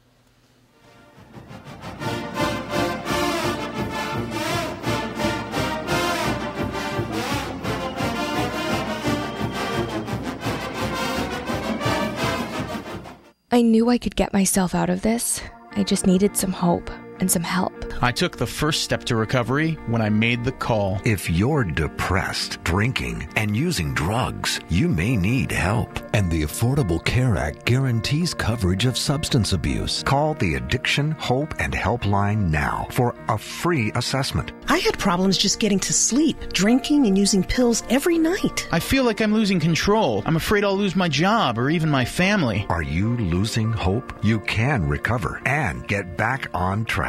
Call now for hope and help with proven, gentle recovery programs. I never thought that I could be somebody who didn't drink and use drugs. I have something to hold on to for strength. I'm in recovery, getting the help I need. Call the Addiction, Hope, and Helpline now for a free assessment with someone who cares. Call 800-383-8177. 800-383-8177. Hi, I am Dr. Farrell Frugier Jr., and I am a general dentist at Frugier Family Dentistry. I was born and raised in Baton Rouge, Louisiana. I went to Catholic High School, LSU, and LSU School of Dentistry in New Orleans, where I received my DDS degree in 1986. I always have and will continue to be committed to continuing my education, to invest in technology which makes the diagnosis and delivery of dentistry more thorough, more comfortable, and more aesthetically pleasing. In our practice, we are here to serve the patients. We want to improve their quality of life and to develop relationships with our patients. In dentistry, we have a chance to impact lives on a daily basis, not just by doing dentistry, but by getting to know them and being a part of their life. We also believe in giving back to our community. So every year, we give back to the Greater Baton Rouge Food Bank, Toys for Tots, and Mary Bird Perkins Cancer Center. Please stop by and visit our office. We would love to take care of you and your family. Hello, my name is Debbie. Welcome to Debbie's Bridal, a Formal Affair.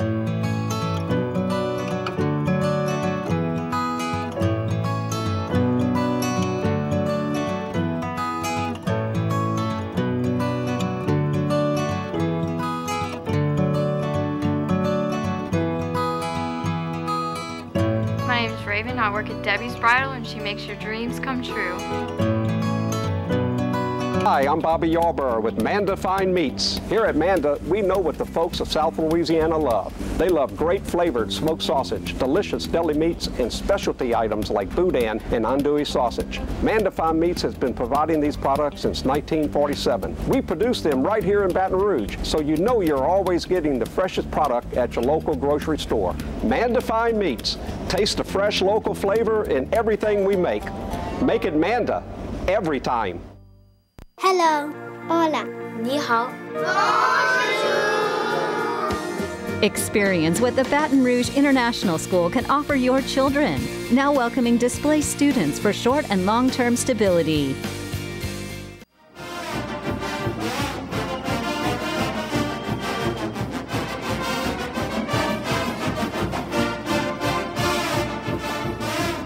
We continue with Tigers Roar. Buddy, it's so good to have you here when it's not a post game. I know Wednesdays you're really busy, but you made the schedule work. Holtberg will be back next week. Yeah, I've enjoyed immensely. Of course, I enjoy interacting with our guys. And once again, we want to thank everybody who listens to our radio shows and certainly watches our TV shows. You know, I'm a caller guy, and so on the post game, I like the calls and the text messages and interacting off of that. Like I said, as I've gotten older, I want to look at it more glass half full than half empty. I want everybody to give Coach O and the football team a chance, but we do know that this is big business, as we talked about the money, and Joe Oliva has not been, along with F. King Alexander and the Board of Supervisors, they have not been, as we said earlier, that segment on your show, the cutting edge. They haven't been on the cutting edge. This is really, really important as we go in. I think Paul Maneri is going to get a little bit better with the pitching, but I still don't know if they will have a stellar weekend staff this year. We still don't know if Zach Hess is going to be a starter or a closer. Good to see Hilliard get in there last night and pitch 4 innings. Good to see the home runs and the bats. Boy, Hal Hughes is a real nice surprise, because I think if Slaughter continues to slump, they're going to put Josh Smith back at third when he comes back and Hughes at short. But you know this. You pitched, and you know how important it is. They had a ton of problems with the catchers and injuries. They cannot afford any other injuries. But I will say this, A.D. Allen Dunn, I wouldn't want anybody else shaping the art, the sculpture work. They were really shaping these kids, and he does a good job of communicating and making sure they know what roles. But when you get A.J. Labus and Nick Storrs and Trent Vittmeyer back, nobody knows to what impact they're going to have on the pitching staff. So I don't think anybody would bet that they're going to do what they've done the last 6 years, which is be top 8. They've been a top 8 national seed the last 6 years. I think that's a stretch right now. But, and as we said, NIT, probably best case scenario for Will Wade in year 1, but next year, watch out. And in football, if you come in preseason 18, 19, 20, 21, you got to finish better than that ranking. They haven't done that for 6 years. So Yeah, it is a long way to go with baseball. There's some legitimate question marks, but one would think that 8 games in, and they're tangling with Southeastern in Hammond, big crowd over there tonight as we speak. And you couldn't even get tickets. No, I got former teammates of mine that were trying to get tickets. One guy needed 4, he got 2, couldn't get the rest. But anyway, and then, of course, Southeastern will be here on Sunday in Baton Rouge to play part of that Sacred Heart Toledo thing. You got some free baseball at the box. Check it out at the LSU website if you are interested in that. No, buddy, you're right. Pitching and catching. I mean, by the time I was a senior, and I threw to the same guy my senior year. Every time I was throwing, he was catching. Oh, he knows where your curveball's going to hit. Well, he was a senior with me. We've been teammates for 5 years, and he just passed away back in December. I miss him already, but he caught me every game I threw in my senior year. Now, in my other years, there was a couple different guys that caught me. But when you're a senior, they kind of, hey, who you want to go with? Because we had that rapport. He knew me, I knew him. He knew if I was not having a good day, or he knew if I was real close, and all that goes into the factors with the coaching. But anyway, we got some LSU baseball for you. They defeated Grambling on Tuesday night of this week. Fell behind, but as Buddy predicted, came back and won. Got some big fly balls, some good pitching, in particular from Mikael Hilliard, who pitched Central High to the state championship against West Monroe over in Sulphur last spring. So he's yet to give up an earned run, or any run for that matter. So he's 2-0, cherry-picking a couple of wins out of the bullpen, and maybe he starts later on. Got one of the best curveballs in LSU baseball history. A lot of movement. They got that TrackMan, and he's got a spin rate higher than Alex Lang and anybody else. Well, they didn't do TrackMan when Ben McDonald and all them guys, Doug Thompson, were there. But in recent years, he's got the best curveball ever at LSU since TrackMan. A lot of movement on his pitches. And here's the funny thing. 6 foot, they list him at 150, 160 Oh, he's got to pounds. run around in the shower to get wet. Look, Matthew Beck has been a guy that has done well. Bush is on the mound for LSU tonight, the lefty who went last week 2 2/3 innings, did not give up any runs. And, of course, as we saw, hey, here it is. It's only 2 weeks in. And Zach Hess is still a work in progress.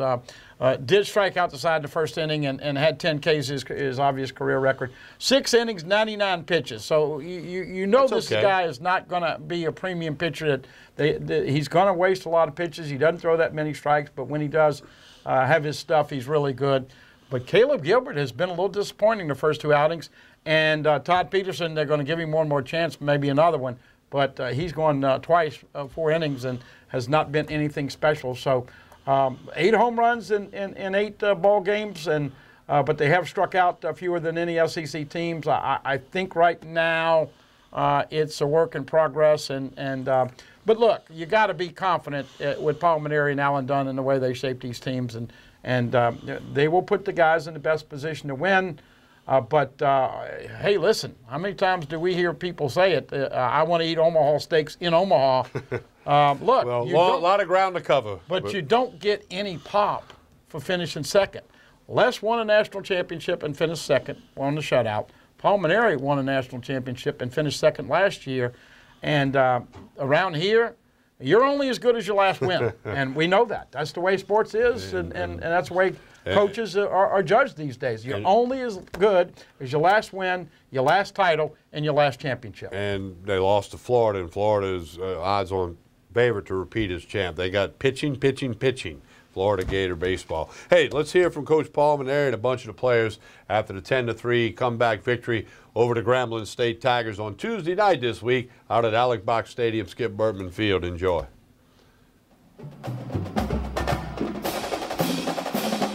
Regional in 2009, and they threw the same kind of pitcher against us, a kid named Chase Richard. They hit a 2-run homer in the first inning, and that junk ball lefty carved us up for like 6 innings, and it was the most stressful game that you can imagine. That's pretty much how it felt tonight as well.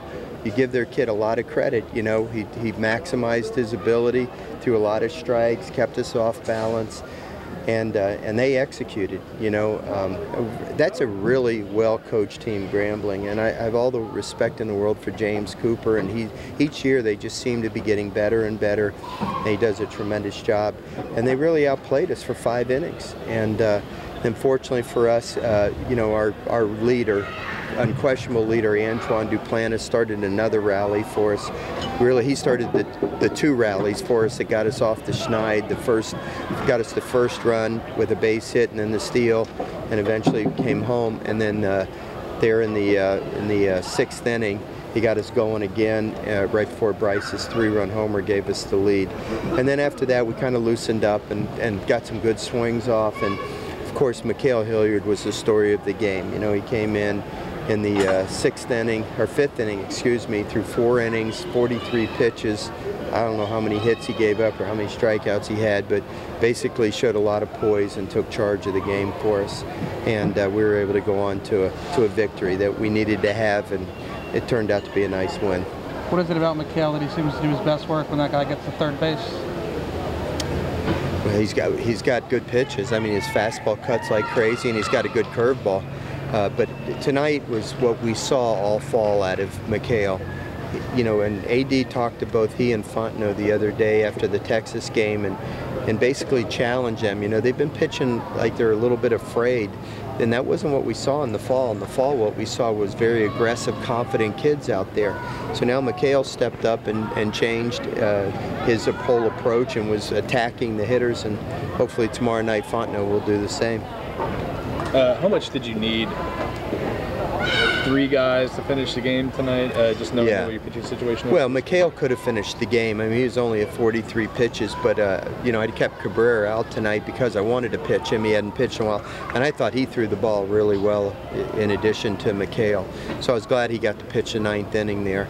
But, man, yeah, it was starting to look there early like we might have to use an entire staff, and going into tomorrow, that would have really made things difficult. But now we have enough pitching for tomorrow night that if we play well enough and pitch well enough, then I think we can be very competitive tomorrow night with the Lions. It'll be an exciting night tomorrow night in Hammond. I know they're already sold out. I'm sure they're chomping at the bit to get the Tigers there, and we're looking forward to the challenge. It should be a lot of fun tomorrow night. Have you settled on a starter for tomorrow? Tomorrow will be Nick Bush starting the ball game for us. Paul, is it frustrating to have those bats wait so long to get started in this game? Or? Well, that's why we play 9 innings. You know, yeah, you'd like to start out hitting well and keep it going through 9 innings.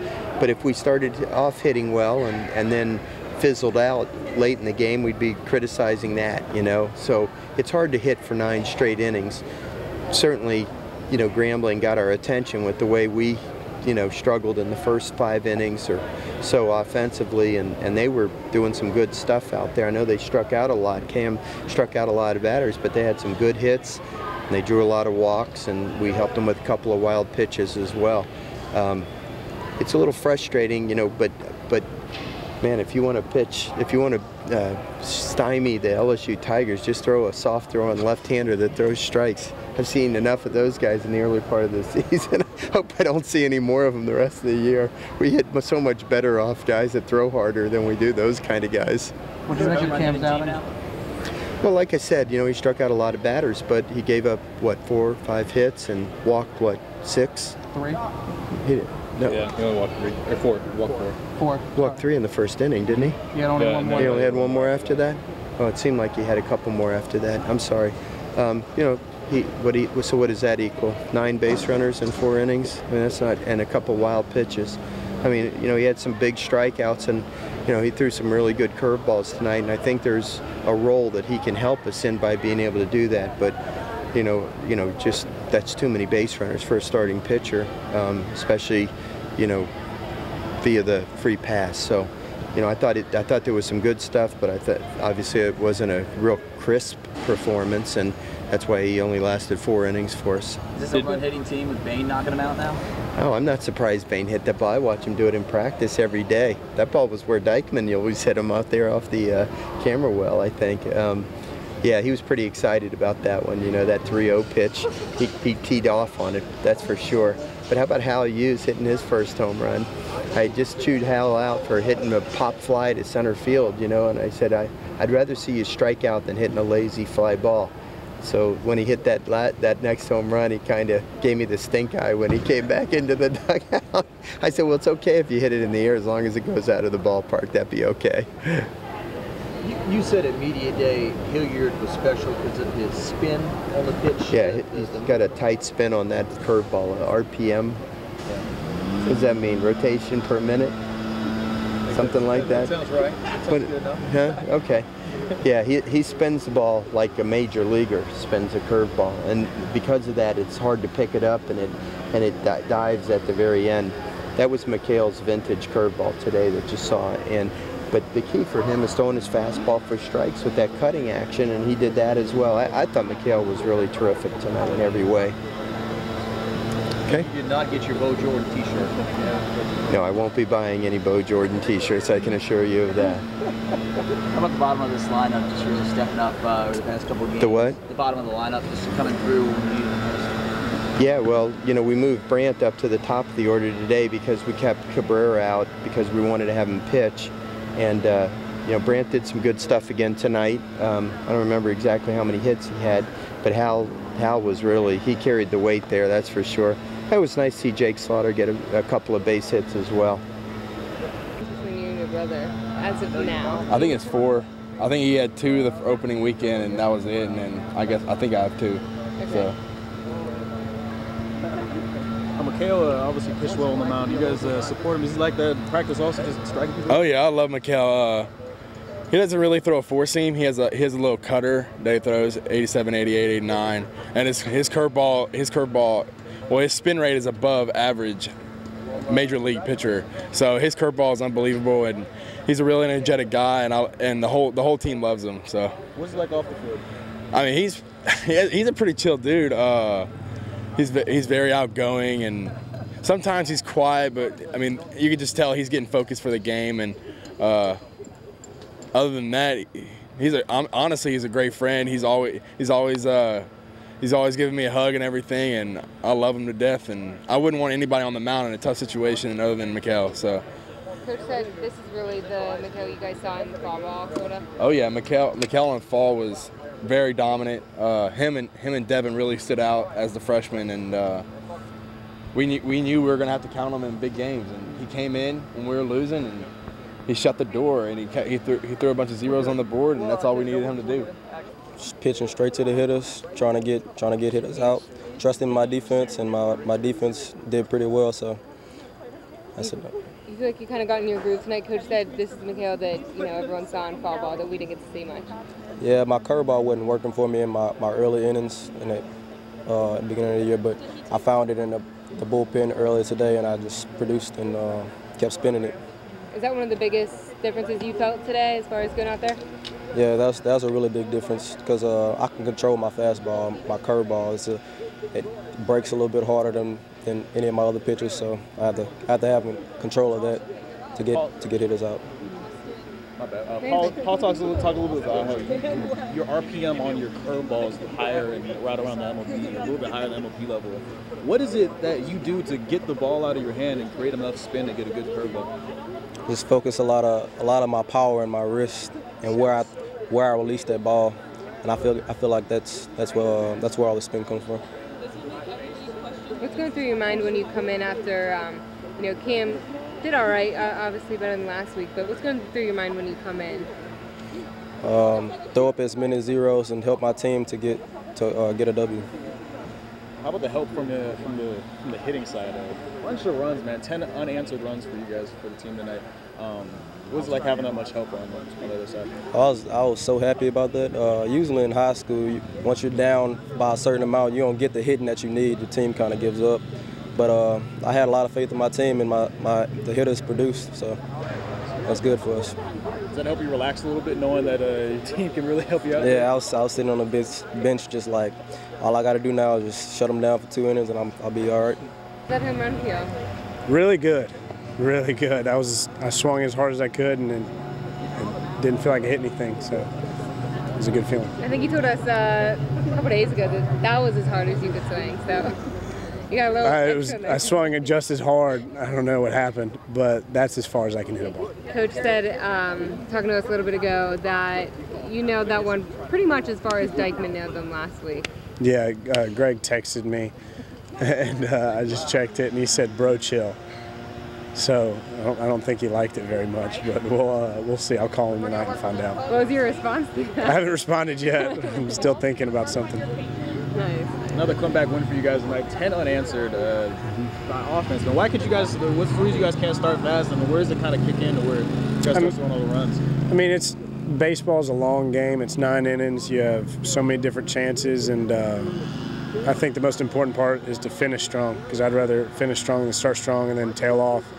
But I'm proud of the way the guys hit. I'm proud of Mikhail coming up there, getting 4 innings for us, and really saving the bullpen for tomorrow.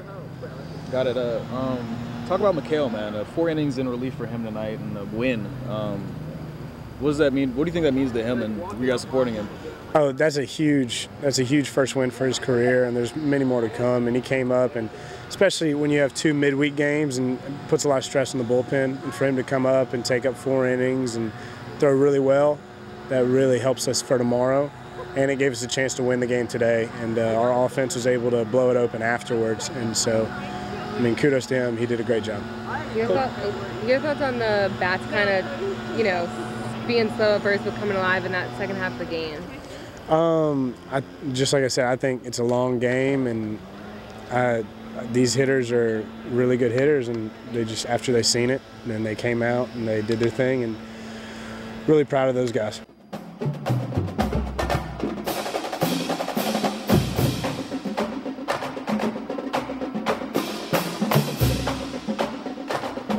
We continue with Tigers Roar as you hear after that win over Grambling. We're going to take a break. When we come back, we'll recap the weekend series with the Texas Longhorns taking 2 out of 3. Helped LSU climb just a couple notches in the poll, and we'll recap that weekend for you when we return with more of Tigers Roar here on Pelican Sports TV, Baton Rouge, Lafayette, New Orleans. Stay with us.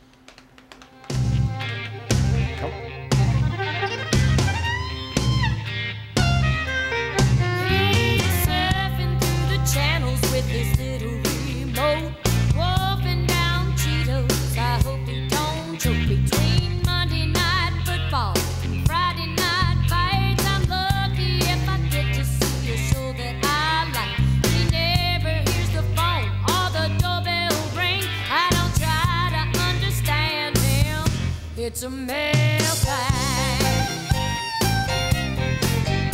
He knows who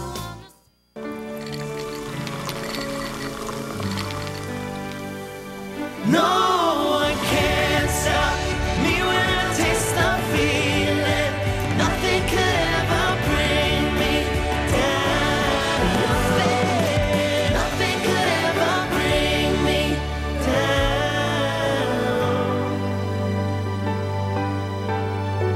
Taste the feeling. Woodburners, serving South Louisiana since 1977, is a family-owned and operated company with over 30 years of experience. They're the fireplace experts, providing upscale products at an affordable price. Fireplaces, glass doors, wood stoves and stove chimneys, mantles, screens, gas logs, and tool sets. Visit online at woodburnersinc.com. Call 225-752-2590 or stop by 10510 Airline Highway in Baton Rouge. This is an important announcement. If you're between 50 and 85 and worried about your loved ones, you can still get affordable life insurance for peace of mind. My life insurance coverage is guaranteed, and I was not required to get a medical exam. I had high blood pressure and diabetes, and I got my coverage with one telephone call. No exam necessary. I'm a smoker, and I wanted to take care of my family. I called to get my life insurance and my affairs in order. I wanted to do the right thing. Call Final Expense No Exam Insurance. Your rates are guaranteed and will never increase. I called and learned that this insurance cannot be canceled even if you get sick or gain weight. And there are no restrictions on how my beneficiaries use the money when I'm gone. Approval was easy and the price was right. I wanted to do this for my children. Call 800-654-9927, 800-654-9927.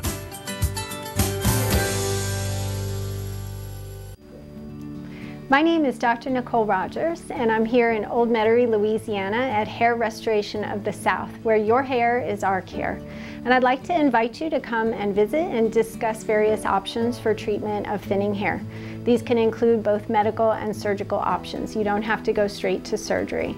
In the meantime, feel free to check out our website, hairrestorationofthesouth.com, and we look forward to seeing you soon. Cypress Lake Apartments are conveniently located off Segan Lane in Baton Rouge, a CLK multifamily management property. Come see this community, which has many amenities including swimming pools, fitness room, playground, and much more. 1, 2, and 3 bedroom apartments.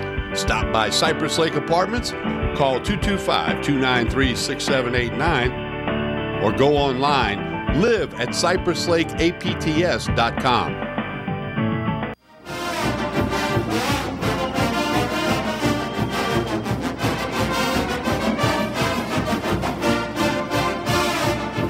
We continue with Tigers Roar, buddy. Sanji Tommy Chrysan with you. Want to back it up last weekend.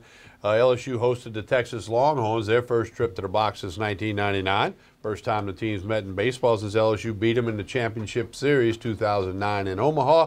LSU will go to Austin next year for a 3-game set as the return trip from this year. Here's a recap of the Tigers who took the series against the Texas Longhorns last weekend at the box.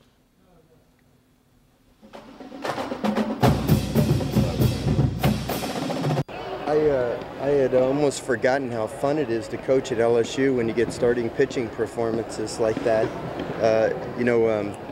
Zach just set the tone for us in the top of the first inning, striking out the side and keeping them scoreless. And then, man, again, that kid that we faced tonight is one of the very best pitchers in the country.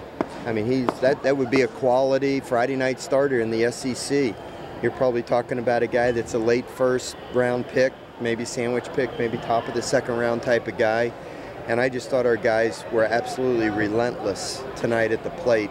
We had so many great at-bats. Sometimes they resulted in hits, and sometimes, they still ended up making out, but nobody was giving away at-bats, when the game was on the line there. And, we played good defense behind Zach. Of course, when he strikes out 10 batters in 6 innings, you don't play that much defense.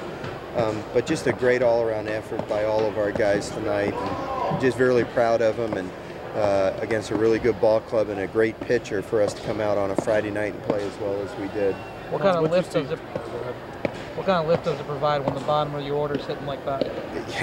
Yeah, coming from an old 9-hole hitter like myself, I always kid Ron Maestri that he put me in the NCAA record book for the most consecutive games batting 9th in the order. And so I always have a great respect for those guys that hit at the bottom of the order, because if you get any production out of them and turn it over to what is theoretically your best hitters, that's how you have a really good offensive team. And, Brant Broussard is just a gamer. I mean, you watch him in practice, and sometimes he doesn't hit very well. But then the game starts, and this guy gets an extra gear in his bat speed, and he just has quality at bats. And then his foot speed allows him to get some infield hits and make things happen on the bases. And I told you on Wednesday night after the game how proud I was of Hal Hughes. And I just, the kid is just playing with remarkable poise, and he, as though he's been out there forever. But he's been around college baseball forever, his entire life. So he knows what it takes. When his father was a coach at Oklahoma, he was in that dugout against Texas for 4 years, so I don't think the name Texas intimidated Hal at all, and I think he was ready to play. So, when those guys do stuff offensively for us at the, in the 8 and 9 hole spots, it just helps our offense go in a big way. Paul, when you look back at last week with Zach, what did you kind of see differently tonight than you did last week? Was there anything mechanically or anything like that different about it? I think last week he just was holding on too tight. He just wanted so badly to prove to everybody that he could be a starting pitcher. And I almost think he was trying too hard. And he was trying to be somebody that he wasn't. So the other day, when I saw him in the training room a couple of days ago, I said, look, let's forget about all this talk about, pitching deep into the game, or can you hold your velocity, and all the other stuff that goes into making a starting pitcher. Just go out there and pitch the first inning like it's a 9th inning in Omaha. And after that inning's over and you go out for the second inning, pretend again it's a 9th inning in Omaha. And let just go as long and hard as you can and be yourself and go out there and compete. And because he did that, after 2 or 3 innings, I thought he really settled into a groove and he started to have some quicker innings. So he was actually upset with me. I took him out of the game, but you know, at 99 pitches this time of the season, without a doubt, that was the right thing to do. So that was so encouraging for us, Kendall, because you know, we moved him to Friday night with the idea that he could dominate on Friday nights with his stuff. And you know, it gives us a lot of hope, you know, that performance tonight. Last week you talked about how you were hardly ever ahead in the game against Notre Dame. Tonight you took a lead early and it just kind of snowballed from there. How important was that getting off to a good start? Well, you know, we gave up those 2 runs in the second inning, and so I didn't feel like, you know, it was an insurmountable lead that we held. And, you know, I overruled AD on a 2-strike pitch to Reynolds. He wanted to throw a slider, and I thought we could throw a high fastball by him, and he got the sacrifice fly. And I felt bad about that because maybe we would have got out of it with just giving up the 1 run. But, you know, Zach pitched great, and, you know, we kept tacking on. We didn't rest on the lead, which I think was important. I just thought we were very relentless at the plate. And when you have a lead, you know, sometimes your hitters have a tendency to back off and lose their focus a little bit, and I didn't see that at all tonight. You obviously knew Payne had this raw power. Is he surprising you with what he's doing? I'm not surprised. You know, you know, I've watched the kid in practice every day, so you watch him take BP, he's going to juice some balls. You know, he might knock some seats out there in the left field bleachers loose. He's an athlete, that kid, and I saw him play in high school many times in the infield and swing the bat. We thought his future was going to be as a pitcher, and we didn't really need him to hit over the last 3 years. You know, we had plenty of guys, but I'll tell you, he's I think he's taken advantage of an opportunity, and I think it really helps him pitch better because he just feels like an athlete and a baseball player instead of just being pigeonholed into one small aspect of the game. I think if you ask him, he's just going to tell you he's having a lot of fun just playing the game again. So is Watson still day-to-day, or you think he's out for the week? I don't know. I'll have to wait and see. Tonight, just really did a lot better job staying through my pitches and finishing things off. You know, usually for me, when I get into trouble, it's because, you know, I start yanking things and, you know, I'm not getting all the way through the ball. So that was just kind of a big point of emphasis for me throughout this entire week. Just staying through my pitches and letting my stuff work for me. So I thought we did a good job of that tonight, and, you know, came out with a great team win. Obviously, you gave him a couple runs, but to play with the lead like that, did it help your confidence, help you relax a little bit, score 5 runs like they did? Oh, for sure. I mean, I thought our offense, they couldn't have played any better than they did tonight. And overall, I think this was a great team win for us. You know, we were swinging the bats well. We played really good defense. I thought our pitching staff out of the bullpen did a nice job coming in there. So I think all around it was just a good team win. Say all around, but you have, you know, career high 10 strikeouts. Just, you know, how was it really just linking it for you tonight? Yeah, I mean, I think the big thing, another thing for me was just going out there, and, you know, last week I didn't really feel like I was challenging hitters enough within the strike zone. So that was another thing that I really tried to do this week, is just be aggressive in the zone and, you know, challenge guys and make them hit my fastball. So you know, I thought that was a good approach tonight, and you know, helped us get the win.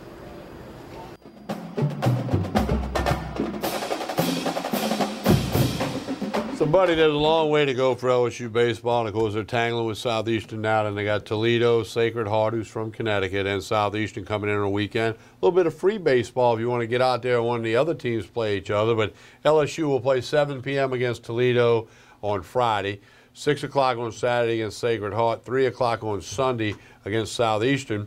Carrick Jackson and the Southern Jaguars will come in next Tuesday night, the 6th at 6:30. Southern beat Alcorn last night out at Pete Goolsbee Field, home of the BRCC Bears and Coach L.J. Dupuy.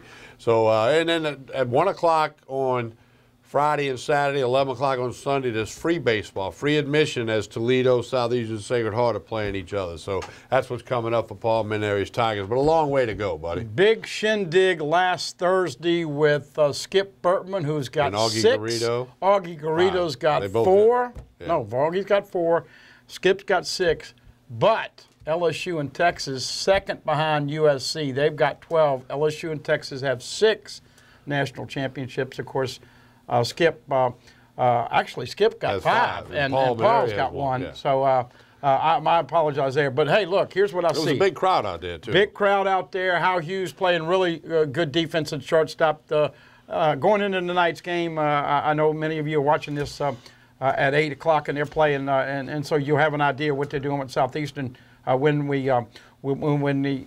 that finishes tonight. But going into 8 games, the Jordan twins Both have 2 home runs. LSU's hit 8, they've hit 4. And still the question, TK, can Zach Hess be a consistent weekend starter? Got to get Caleb Gilbert fixed. I think the other thing to me is who's going to be the third guy? I don't know if Todd Peterson. You got the Southeastern Conference plays right around the corner, so you got to get it figured out. We're going to take our final break of the program here on this week's edition of Tigers Roar. We'll come back and put a wrap on things. You're watching Tigers Roar on Pelican Sports TV. Stay with us.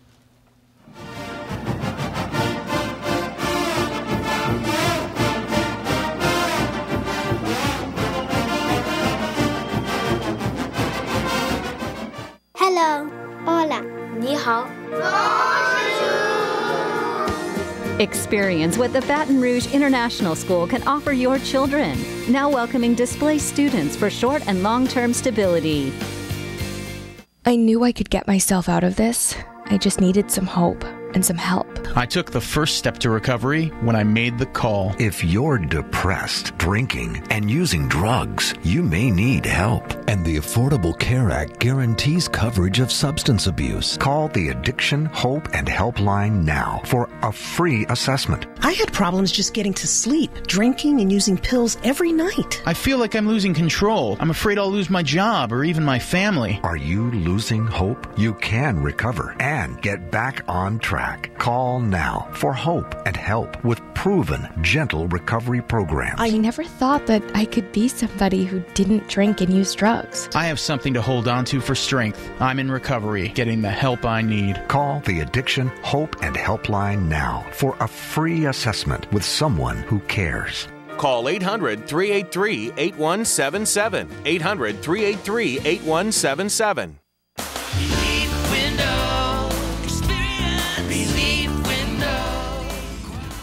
When my wife and I started Relief Windows, what we were trying to do, what our goal was to give a quality job to a homeowner.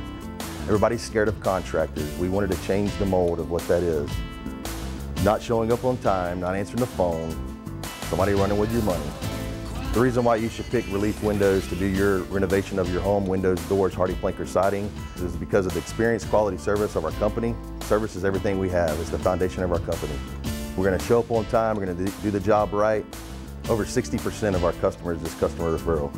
We're a local company here in Baton Rouge, built in Baton Rouge, staying in Baton Rouge. Okay. The job's not done until you're happy and we're happy. It's built the old-fashioned way, with a handshake. Here at Relief Windows, it's an honor to be official window, door, and siding company of LSU Athletics, from one winning team to another.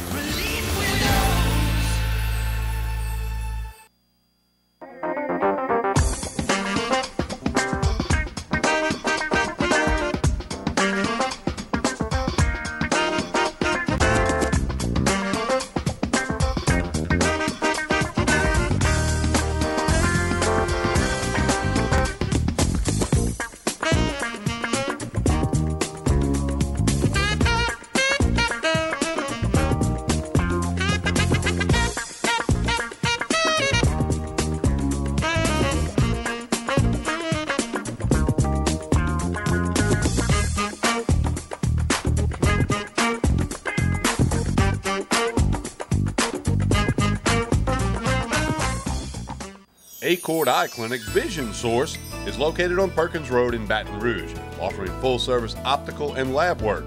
Dr. Shonda Acord and the professionally trained staff pride themselves on service, complete eye exams, help with contact lenses, and selection of frames featuring Silhouette, Gucci, Jimmy Choo, and all the top lines. State-of-the-art equipment including Optimap, which digitally photographs your retina. Call Acord Eye Clinic for an appointment, 225-767-3937. That's 225-767-3937. Visit the website, visionsource-br.com. All patients of all ages are welcome. Acord Eye Clinic, Vision Source.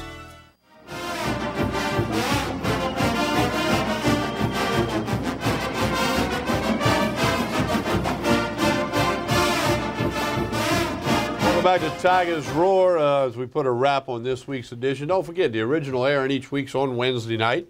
If you're catching it after that on Pelican or ETEL, you've got a rebroadcast going. Or mid-morning Thursday, youtube.com/Pelican Broadcasting. Don't forget to follow us on Facebook. Facebook page is Pelican Broadcasting. Twitter account is at Pelican Sports. No, it's not a post-game show, but it's been a fun time to have Mr. Buddy Sanji sitting in with us. Jordy Hultberg's scheduled to be back next week. But, Buddy, it's always fun to talk some sports with you. Well, you know, I like to shoot the breeze and chew the fat and get involved and get spicy. And as always, hey, it's flown by. As most people, you got a lot to multitask tonight with LSU and South Carolina and LSU and Southeastern. We also know that big weekend for baseball. What are they going to do with the weekend rotation? How is he going to give other guys chances? We also know that LSU will wrap up their basketball regular season this Saturday against Mississippi State. 12 noon. 12 noon, and TK, probably a must-win situation. Otherwise, they could be in that first night of the SEC tournament. So we'll see how it plays out. Also, LSU football spring practice not that far away. As this week we say goodbye to February and hello to March.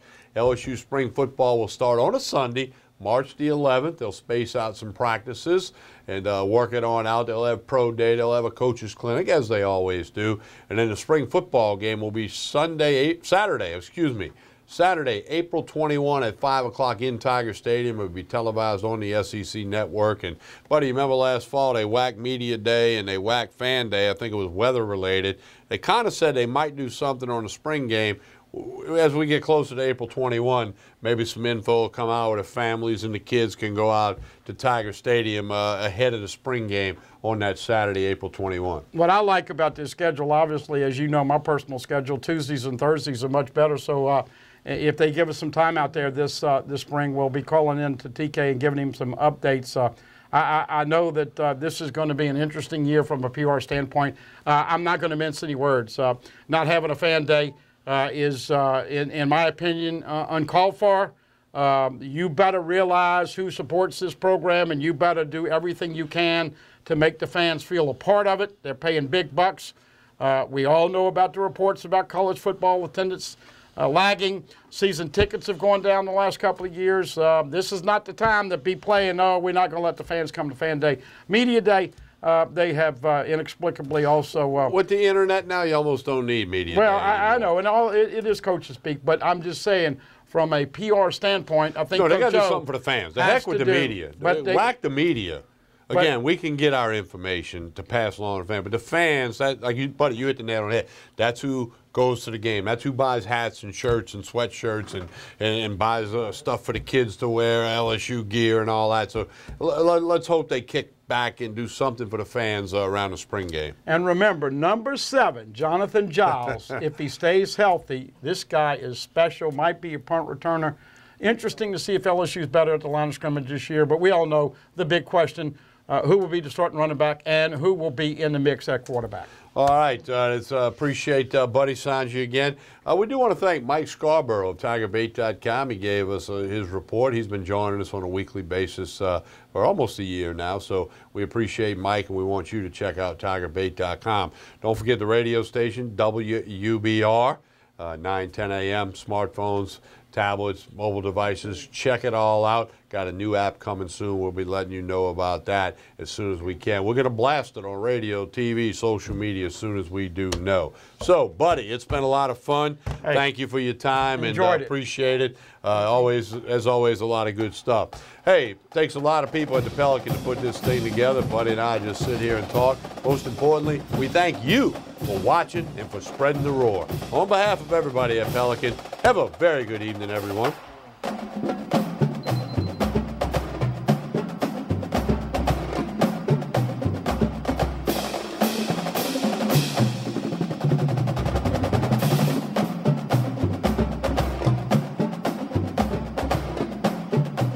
It's time to find out the truth about health insurance.